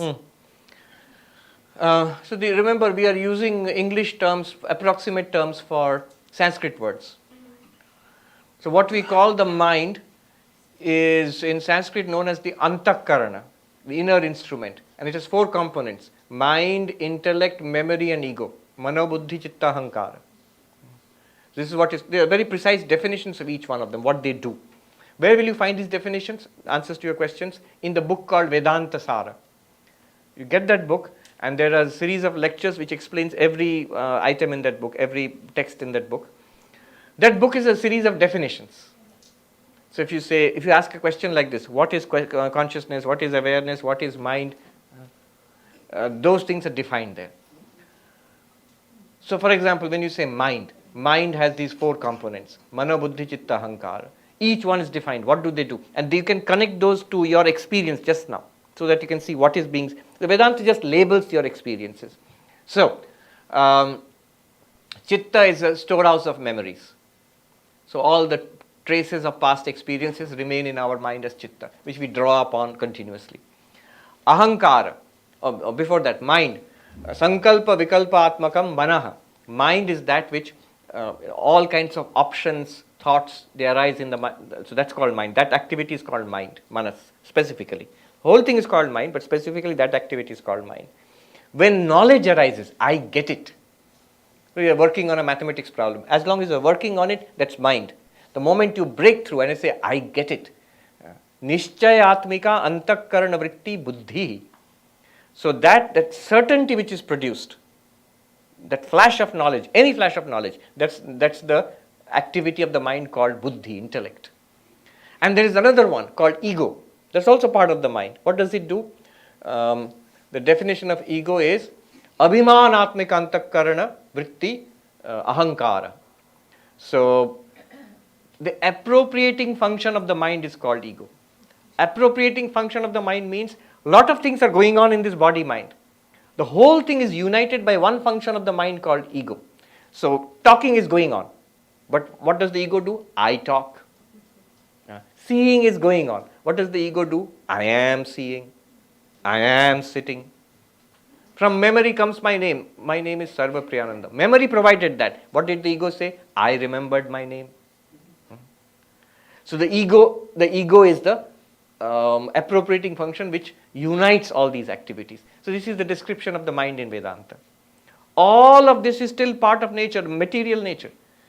And consciousness is that which illumines all of it. Chaitanya, Chit. What is the hard problem of consciousness? How is this consciousness produced by the brain? The Vedantic answer, Sankhyan answer is it isn't. It isn't produced by the brain. It's a fundamental reality which somehow interacts with the brain. We don't know how, because that the idea of the role that the brain played was not known to the ancients. It doesn't figure in any of the texts. Clearly the brain is deeply implicated in the functioning of consciousness. But how? So it could be an instrument which is used by the mind, and the mind illumines consciousness. Even right now, for example, so David Chalmers' argument for panpsychism, that consciousness is a fundamental reality of this universe. Why consider it a fundamental reality? If you cannot explain consciousness in terms of brain, then you have to say that it is an independent reality. That's how the different forces in physics were discovered. Which if you can't reduce one to the other, then you must consider that to be a fundamental force.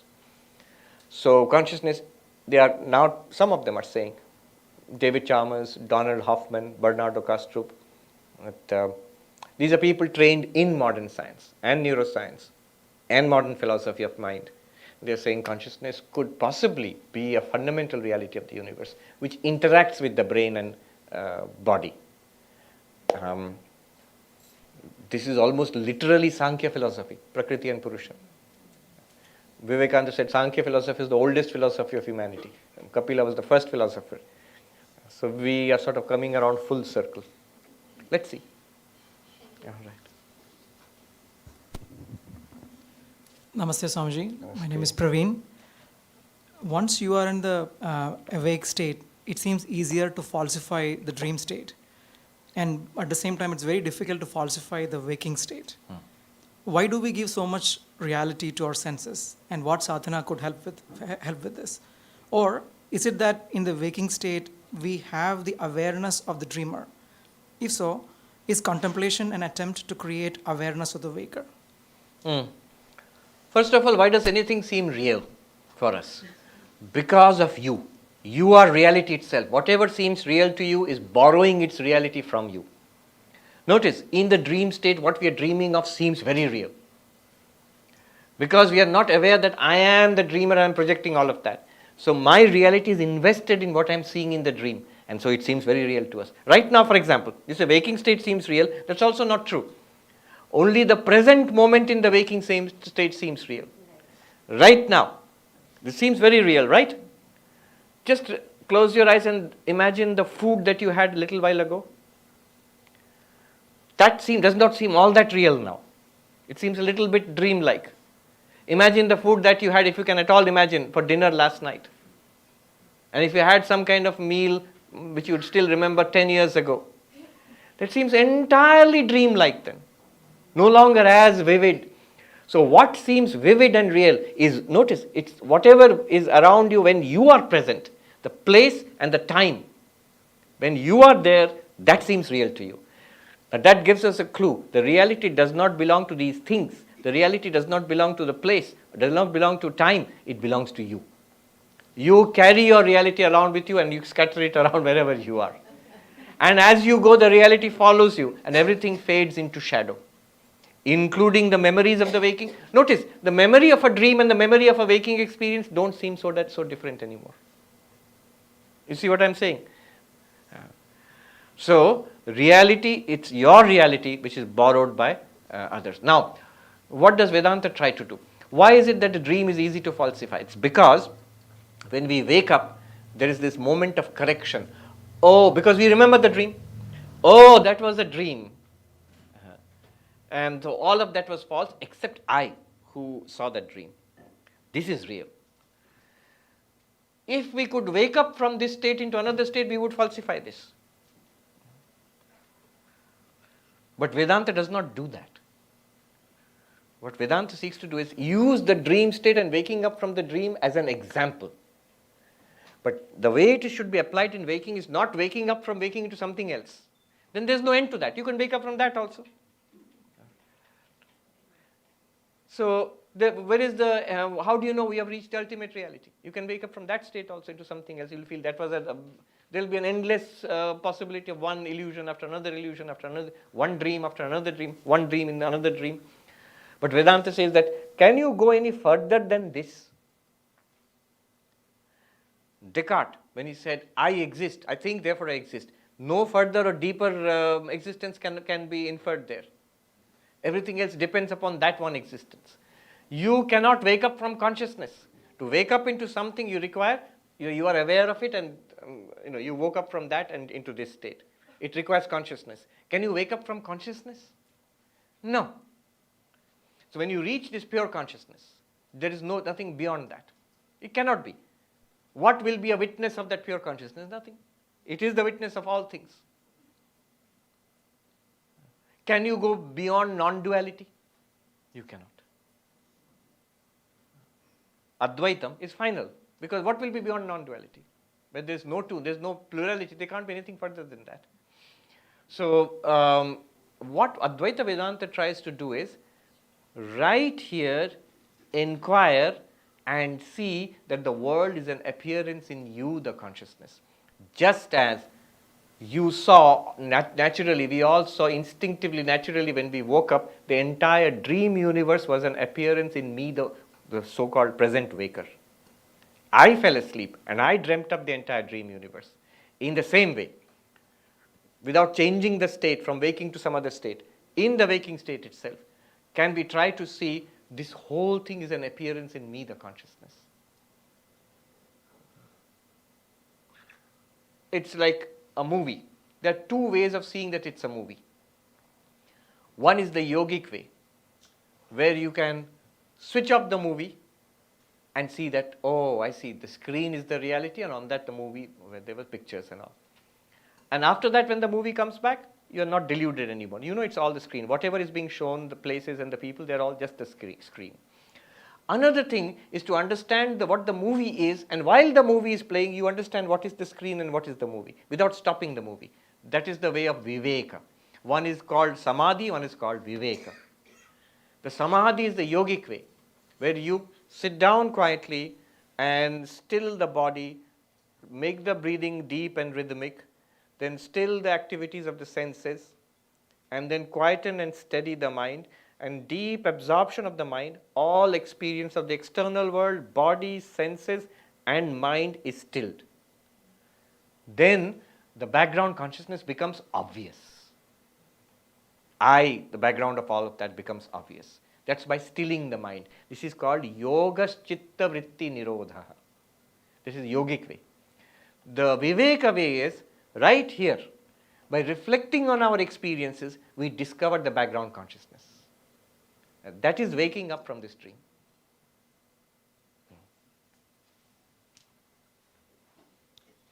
Hari Om Pujya Swamiji. My name is Kanjan, Sadha Pranam. Currently in the world, whenever I try to understand something, I objectify it, and then I as a Gyata understands it. Thank you. In Vedanta, whatever way we choose, whether it is Drashtadrashya, Avasthatraya, Panchakosh Vivek, we reach a point where we are at the Pratibimb or the Antakaran level, which we say is not the real. We have to go to the Gyan. Where does my Gyata sit? That's where I'm struggling with. Like at that moment of doing meditation, where do I, because I tend to associate with something like that Gyata, and then there's a object of it.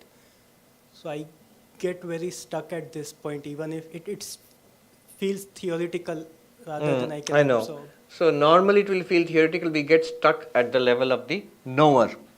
Notice I gave these two pairs, the knower and the known. What you are saying, Gyata, knower, and the known, Gyeya. Or I use the word Pramata and Prameya, the knower and the known object. I am the knower and this is the known. And this is where we get stuck. If I close my eyes, all right, I am the knower and I feel a blankness. That's my known. If I concentrate on the breath, I am the knower and the breath is the known. In breath, out breath. If I concentrate on my thoughts, I am introspecting. I am still the knower looking at my thoughts. Yeah, that's where we get stuck. But when you do this analysis, you will notice that this knower will disappear in deep sleep. This knower in fact disappears and another knower comes in dream. This knower disappears and no knower is there in deep sleep. And yet all three are owned by you. You say, I am the one who was awake, I am the one who dreamt, I am the one who slept. What is that I? First understand it. And then don't try to, here's the crucial thing, don't try to isolate it by trying to know it. You cannot. Because this one cannot know this one. This one is knowing this one.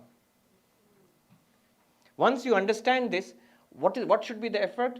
To stop identifying yourself with this and this. Think, this is appearing to me, this is appearing to me also. And you will intuitively begin to get that you are the background awareness in which the mind and its objects are appearing and disappearing. One thing you can do is, if you can do a thought experiment of wiping everything out, like deep sleep, in the waking state. If you think, world is gone, body is gone, senses are gone, memory is gone, thoughts are gone, feelings are gone, Vedanta, understanding, everything is gone, complete blankness. Next, blankness is gone. Don't try to grasp yourself, you'll never succeed. Never try to find this one. Try to disidentify with this one. It will become clear then. How will it become clear unless you try to grasp this? It will become clear by itself. It is called awareness of awareness. Sri Ramakrishna said, Bodhe bodh kara. Realization of awareness in awareness. There is no other word to put it. Vedanta Sara gives the psychology of enlightenment. There are two words there, two terms. One is called Vritti Vyapti, one Phalab Vyapti. Vritti Vyapti, just giving you the technical meaning without explaining it. Vritti Vyapti is what we are trying to achieve with all this Vedanta. To let the knowledge fall in place. In Hindi they say, Theek theek baithna. Once it falls in place, Phalab Vyapti means the knowledge, the realization, oh, this is what it is. That is not required. It's self-shining. It will become manifest. It's always shining forth. Another way of putting it is this. For any knowing anything in the world, two processes take place. One is called Vritti Vyapti, that is literally, English translations are cumbersome. Pervasion by the mind. And Phalab Vyapti, pervasion by reflected consciousness. So what's happening here is, when I know this object, I have to look at it and I have to pay attention to it. So a duster form vritti comes in my mind. Not the duster in the mind, but just a movement in the mind with the content of the duster. It's about the duster. In modern philosophy of mind, it's called an intentionality. But this thought is about the duster. And this duster content in the mind is immediately illumined by the reflected consciousness in the mind. And I feel, I know the duster, I see the duster. And same thing happens with hearing, tasting, all of that is illumined. So first you require to deploy your instruments of knowledge, like eyes, like the mind. What will that do? Vritti Vyapti, pervasion by vritti. And automatically the reflected consciousness in the vritti will illuminate. That is called Phalab Vyapti. The two together give you knowledge. It takes a long time to explain this. It happens instantaneously for all of us. That's why we know things only slice by slice. Whatever my vritti presents before reflected consciousness, that I know. Right now my vritti in the mind is presenting this. And I know all of you, I see all of you. It is not presenting what's in the background. Because I have no vritti about it. When I look around, and I have a vritti now, and that vritti is illumined by the reflected consciousness. So I keep getting slices of knowledge. What happens in enlightenment, Brahma-jnana? The vritti vyapti is necessary. For that, we have to know the world, the waker, the 5 levels of personality, the Annamaya, Pranamaya and all that, or Drig, Drishya, seer and seen. As the mind develops the vritti about the witness consciousness, Sakshi, vritti vyapti is there. But phalabhyapti is not necessary, because you don't need the reflected consciousness to go back and illumine Brahman. Brahman is always shining forth. Anyway, so the basic difference between our ordinary knowledge and enlightenment, Brahma-jnana, technically, in Vedantic psychology of enlightenment, is in our ordinary knowledge, vritti-vyapti and phalabhyapti is necessary, and in enlightenment, Brahma-jnana, vritti-vyapti is necessary, but phalabhyapti is not necessary. Reflected consciousness is not necessary. I know that doesn't help much, but anyway, that's just the theory of it. Yes. Hari Om Swamiji, this is Radhika, and thank you for visiting us. I feel the same quietude and happiness which I feel in my still space, sitting in my own room, that I feel here. And the question is that in between everything I do, I feel it's an infatuation. And when I look at this sketch, it feels like that's my reality. In the sense, the red picture there, the fourth state. But am I habituated to carry it as a burden, as an infatuation, which makes me project myself as a weakling? And how do I get out of it? That's a very good question. It feels like sati. Even after we get a good grasp of all of this, a complaint will be that it's not really making any difference in my life. I still am the same person. See, there can be three kinds of questions in this. Doubts or questions. First one is, I don't get any of this. What's all this? I don't get it. What are these books trying to say? So that is called a doubt, pramanagata samshaya, a doubt about the teaching itself. Once you listen to enough of these teachings, study a number of these texts, you have no longer any doubt what the teaching is. That clarity is there. You are no longer asking what is all this about. Now you know what it's all about. You can yourself explain what it's all about. You can say, this is the teaching of the book. That is clear now. That first question is gone. Now a second question comes up. I know what the teaching of the book is. I am Brahman, I am a red circle. There. So they used to joke in the main monastery in Belur Math, when I used to teach the monastic novices, where is Brahman? They would say, it's on the left side of the board in Swami Sarvapriyananda's class. It's always on the left side. So you may say, I know the teachings now, I know it, but I don't get it. There's a difference between knowing what the book says and understanding it. I don't understand how I am pure consciousness. So somebody asked here, I don't understand how all of this will remove my sorrow. So I understand the teaching, but I know what the teaching is, but I don't get it. So that is called asambhavana, impossibility. The impossibility question, because I don't know how I am pure consciousness. What is this pure consciousness? I don't know all that. I want to understand it. So there are many questions about it. Those are now, those are removed by this mananam, cogitation, reflection, argumentation, asking questions, thinking it through, until you begin to get that aha moment. Okay, I get it. The first question is answered by shravanam, hearing again and again. The second question, I don't get it.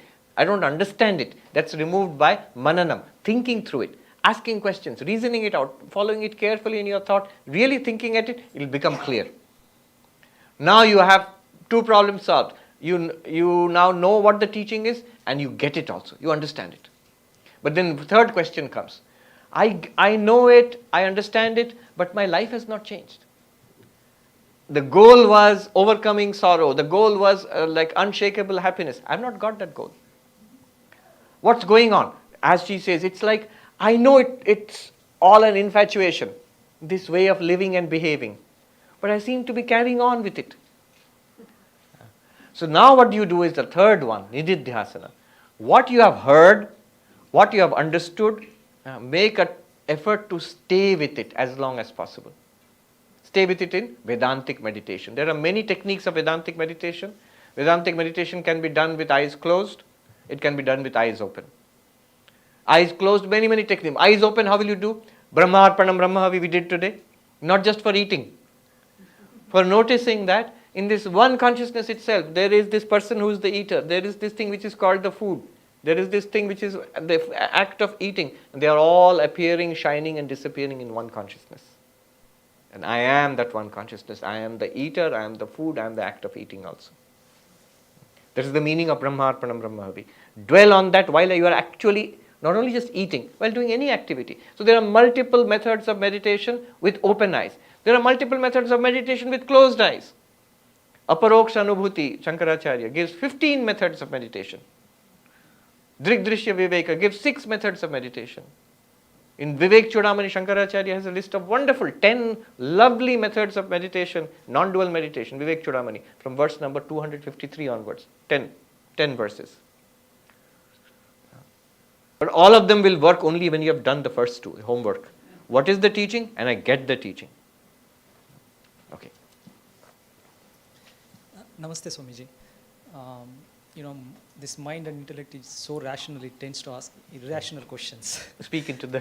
It is, yeah. Yes. So, when I used to, when I was childhood, I used to see a board, in office with all these questions, why, how, when, what, and all, right?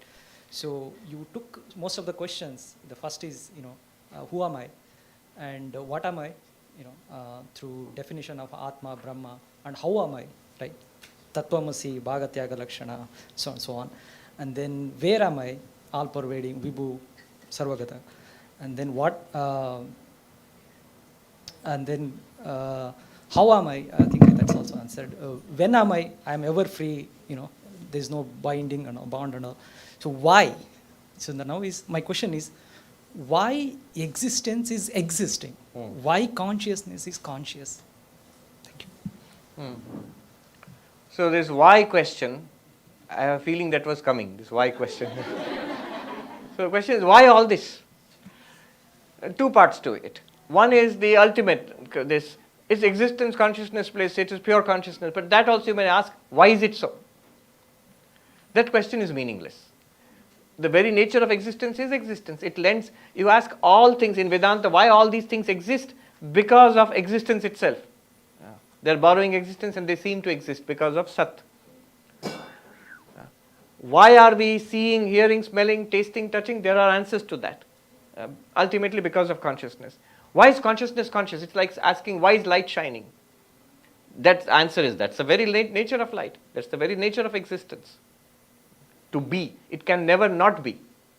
Consciousness can never not shine. Then you may ask, fine, that's all right, but why is Satchidananda all this? Why is, the real question would be, why is this all this? Because this is fine, we have no problem with it. If we are limitless existence, consciousness, bliss, that's cool. That'll be pretty nice. But my real problem is here. Especially in the waking and the dreaming. Deep sleep also not much problem. A seed of problem is there. So why all this? And I've answered this, or tried to, in a number of occasions. There are many answers to this in Vedanta and the religions of the world. Many of them you will not find satisfactory. I will give you the one or two which I find satisfactory. But before that, other answers. Why all this? One answer is, it is all produced by Ishvara, God, this entire world and these lives that we have, in order to help us in spiritual evolution. Now you may have a dozen objections to that. Why at all put us in this problem and then help us to evolve? And the next level of answer to this is Sab Ishwar ki Leela hai. It's the play of God. It's the play of that one, the cause. You're asking why. So why is always cause? Cause is that one, Ishvara, a seed state. Why all this? Why is God doing all this? Ishvara.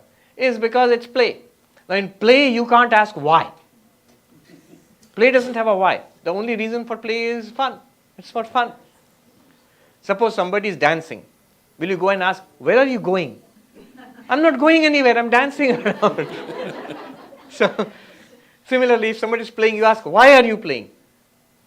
It's fun, what else? But that also you may not satisfy you. Sri Ramakrishna gave the answer once. There was the Mukherjee brothers in Calcutta. It is in the Gospel of Sri Ramakrishna. Why is there so much suffering in the world? And Sri Ramakrishna said, can we understand God's ways? It is all the play of God. And the gentleman was very annoyed. He said, it may be the play of God, it is death for us. I am not impressed. This play, God says, it's fun. It's not fun for me. Maybe fun for you. And then Sri Ramakrishna, third answer, Sri Ramakrishna's answer that really silenced that gentleman. He said, and who are you? We're back to this question. Because that God is also nothing other than you. If you are causing your own pain, you can't complain. If you go to the cops and say, I was assaulted, somebody punched me. Oh, really? Who was that guy? I. Then that's not a complaint. So these are some answers. Now, what does Advaita Vedanta say about this? 3 answers. One is, why is all this happening? Answer is, it is not. It appears to be happening. It's a movie, it is Maya. Now one might ask, okay, it's not happening, that's a relief, but it still seems to be happening. So why does it seem to be happening? Why is there a movie at all? There could have been a movie screen, no movie. Why is there a movie at all? Now one answer to that is that would be a pretty useless movie screen. Only the screen, no movies at all. So a movie screen can either be empty, switched off, or it can show you something. So that is one answer. And that is true. In pralaya, in cosmic dissolution, no universe. And in the state of existence, srishti and sthiti, there is a universe, there is a movie. So there is a movie shown sometimes, and sometimes the movie is switched off. What are you complaining about? There is something sometimes, and sometimes there is nothing. Then one might ask, but why Maya at all? Why couldn't Brahman just exist by itself? The Advaitic answer, of course, is that Brahman does exist by itself. Maya has no independent existence. But still, Vivekananda says this. He gives the answer to this. Very subtle and important thing. He says the question itself is wrong. Why is the question wrong? You cannot ask why Maya. Why? Why can't you ask? You can say, ask that question. Why can't you ask that? Because when you say why, what are you asking for? You're asking for a cause. Why is the grass wet? Because it rained. Why did it rain? Because of the clouds, and so on. Now, Maya itself is time-space causation. Desha-kala nimitta. When you ask why, you have already accepted causation. Maya downwards, everything you can ask why. But for Maya itself, you cannot ask why. It's like asking what was there before time. But when you say before, you have already accepted time. You can't say before time, makes no sense. Only in time there is after and before. If you ask what is there outside space, you can't ask that. Outside, inside is a space word. It's only in space there is inside and outside. Similarly, about causation, if you ask why causation, you can't. Only when you accept Maya, then you have cause and effect. Then you can ask questions. You can ask scientific questions, you can ask religious questions, all fine. But about Maya itself, you can't ask why. Because the answer is this: Brahman is not causally linked to Maya. There is no causal link between Brahman and this entire world. Okay. And final answer, I think this comes from this center, Asheshanandaji, if I'm not too wrong. It's one of the books I read. Asheshanji said, I think it is him, that those who are on this side of enlightenment, we have this question. And those who are on that other side of enlightenment, they have the answer, but they don't have a question. We have the question, we don't have an answer.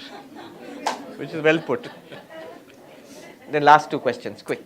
Hari Om Swamiji. Yeah, we have a time limit coming up. My name is Krishna. This morning you started with become aware of awareness. Yes. And it seems and all of us, at least I tried it, and it seems like I can become aware of my own awareness. Then the question arises, who is that I that has become aware of my own awareness? Is that my manas, buddhi, or atman? How do we understand that? It is awareness itself. And this position which you formulated with the buddhi. The ability to formulate, I am aware of my own awareness. That the buddhi is saying. And when the buddhi is not functioning, you can't say that. When the organ of speech is not functioning, you can't say that. You can't formulate this position in deep sleep, but that doesn't mean that you are not awareness in deep sleep. This is the activity of the mind. Namaste, Swamiji. I have a question about what you just said. You talked about a thought experiment of the deep sleep state where nothing exists, no body, no mind, no feelings, nothing exists. So, being with that thought experiment, would that be considered as a good sadhana in itself? Because the word thought implies it's still a thought, but is it an effective sadhana to be with awareness? A thought experiment is used in philosophy for understanding. So it clarifies a confusion. For example, we use stories like the donkey who was tied and untied. That's a kind of a story. It's like a thought experiment, which is when trying to understand what we are doing in Vedanta. So these thought experiments are helpful in understanding. The sadhana is not the thought experiment. Vichara is the sadhana. Inquiry is the sadhana. What are broadly the sadhana of each yoga? What is the sadhana of karma yoga? Action. Selfless work is the sadhana of karma yoga. Nishkama karma. What is the sadhana of bhakti yoga? Devotion to God. Surrender to God. What is the sadhana of Raja yoga? Meditation. What is the sadhana of Jnana yoga? Vichara, Viveka, inquiry. Part of that inquiry might be a thought experiment.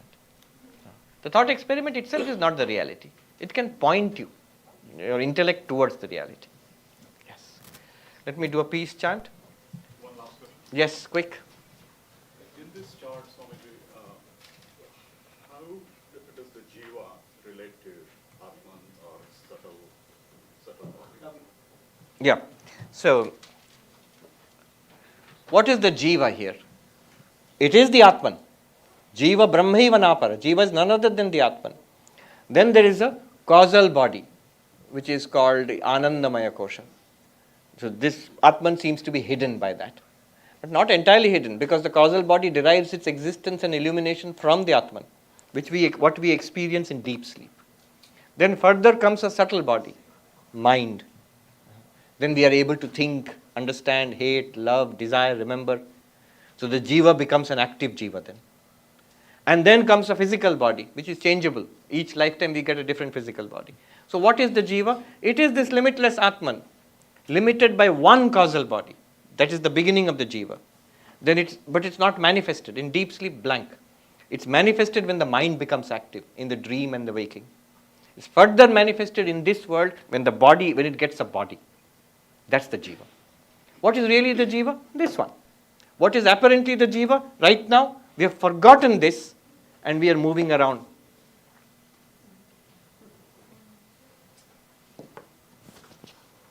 Let me do the peace chant.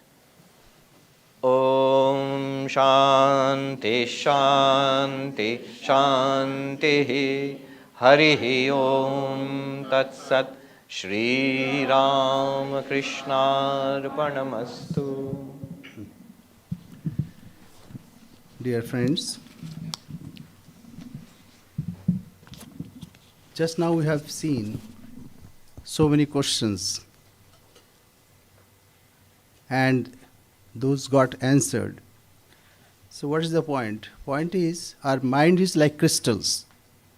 Wherever we are, we think like that. So as Swamiji said, we are what our thoughts have made us. So take care about what you think. Words are secondary. Thoughts live. They travel far. So thinking is important, but this is a center where good thoughts comes up. So when you come closer, the crystal of our mind becomes colored in good thoughts. So most welcome in your future visits and be enriched by the thoughts that emanates from here. And with this thought, let us welcome and thank him. I thank him on your behalf, on the behalf of the Vedanta Society, and also on my behalf. Thank you very much. It is a really a feast.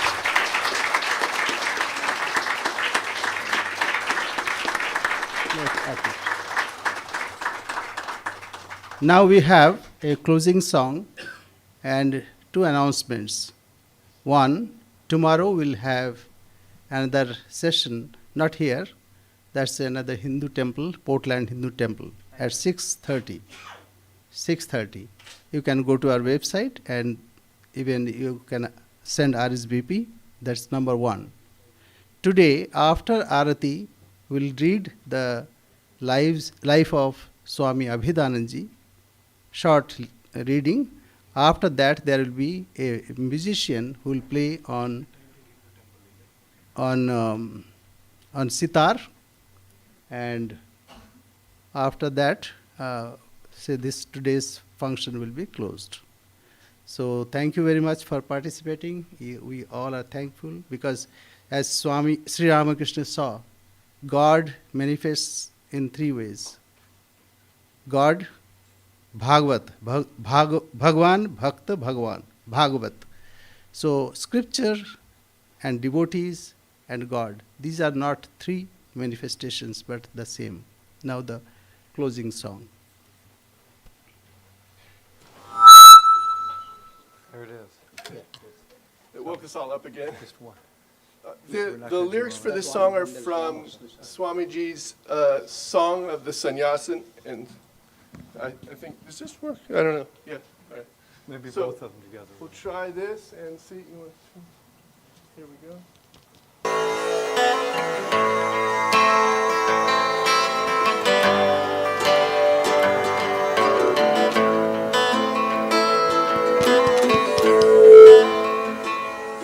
Sing high that note, sannyasin bold, say oh, tat sat oh, tat sat oh, and never yield, sannyasin bold, say oh, tat sat oh, tat sat oh. There is but one to self the free. Without a name, in him is Maya, dreaming all this dream. He appears as nature and soul. Know you are that, sannyasin bold. Sing high and low, sannyasin bold, say oh, that's a oh, that's a oh. And never yield, sannyasin bold, say oh, tat sat oh, tat sat oh. Strike off your chains, bonds that bind you down, of shining gold, or darker, baser ore. This thirst for life forever quench. It drags from birth to death, and death to birth. He conquers all who conquer self. Sing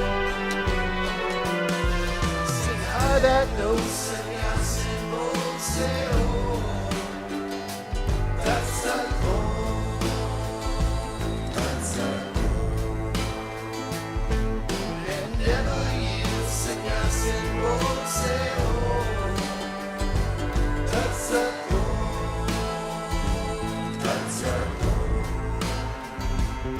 Sing high that note, sannyasin bold, say oh, that's a oh, that's a oh. And never yield, sannyasin bold, say oh, that's a oh, that's a oh, that's a oh.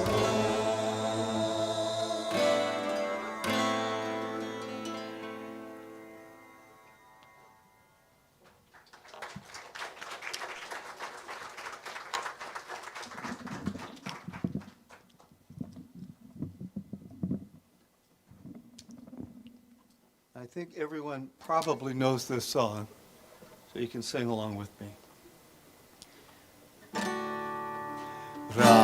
Krishna Sharanam, Ram Krishna Sharanam, Ram Krishna Sharanam, Sharanye.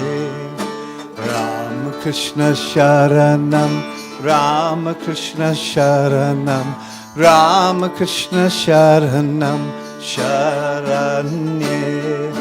Kripa hi kevalam, Kripa hi kevalam, Kripa hi kevalam, Sharanye. Kripa hi kevalam, Kripa hi kevalam, Kripa hi kevalam, Sharanye. Ram Krishna Sharanam, Ram Krishna Sharanam, Ram Krishna Sharanam, Sharanye. Ram Krishna Sharanam, Ram Krishna Sharanam, Ram Krishna Sharanam, Sharanye. Sharanagatoham, Sharanagatoham, Sharanagatoham, Sharane. Sharanagatoham, Sharanagatoham, Sharanagatoham, Sharane. Ram Krishna Sharanam, Ram Krishna Sharanam, Ram Krishna Sharanam, Sharanye. Ram Krishna Sharanam, Ram Krishna Sharanam, Ram Krishna Sharanam, Sharanye. Namo Sri Gurave, Namo Sri Gurave, Namo Sri Gurave, Namo Namah. Namo Sri Gurave, Namo Sri Gurave, Namo Sri Gurave, Namo Namah. Ram Krishna Sharanam, Ram Krishna Sharanam, Ram Krishna Sharanam, Sharanye. Everybody. Ram Krishna Sharanam, Ram Krishna Sharanam, Ram Krishna Sharanam, Sharanye. Ram Krishna, Jai Jai Ram Krishna, Ram Krishna, Jai Jai Ram Krishna. Ram Krishna, Jai Jai Ram Krishna, Ram Krishna, Jai Jai Ram Krishna. Ram Krishna Sharanam, Ram Krishna Sharanam, Ram Krishna Sharanam, Sharanye. Hey! Ram Krishna Sharanam, Ram Krishna Sharanam, Ram Krishna Sharanam, Sharanye. Jai Ma, Jai Ma, Jai Jai Jai Ma, Jai Ma, Jai Ma, Jai Jai Jai Ma, Jai Ma, Jai Ma, Jai Jai Jai Ma, Jai Ma, Jai Ma, Jai Jai Jai Ma. Ram Krishna Sharanam, Ram Krishna Sharanam, Ram Krishna Sharanam, Sharanye. जय श्री गुरु महाराज जी की जय, जय महामाई की जय, जय स्वामी जी महाराज जी की जय. सर्वे भवन्तु सुखिनः, सर्वे सन्तु निरामयाः, सर्वे भद्राणि पश्यन्तु, मा कश्चित् दुःखभाग् भवेत्. Om Shanti Shanti Shanti. Harihi Om Tat Sat. Sri Ramakrishna Arpanamastu. Thank you very much. Tomorrow evening, Swami Sarvapriyananda will again give a talk in the Portland Hindu Temple at Tigard. It is called Portland Hindu Temple, but it is based in Tigard. So please RSVP for that. It is on our webpage, and now we have tea and snacks outside. So please enjoy.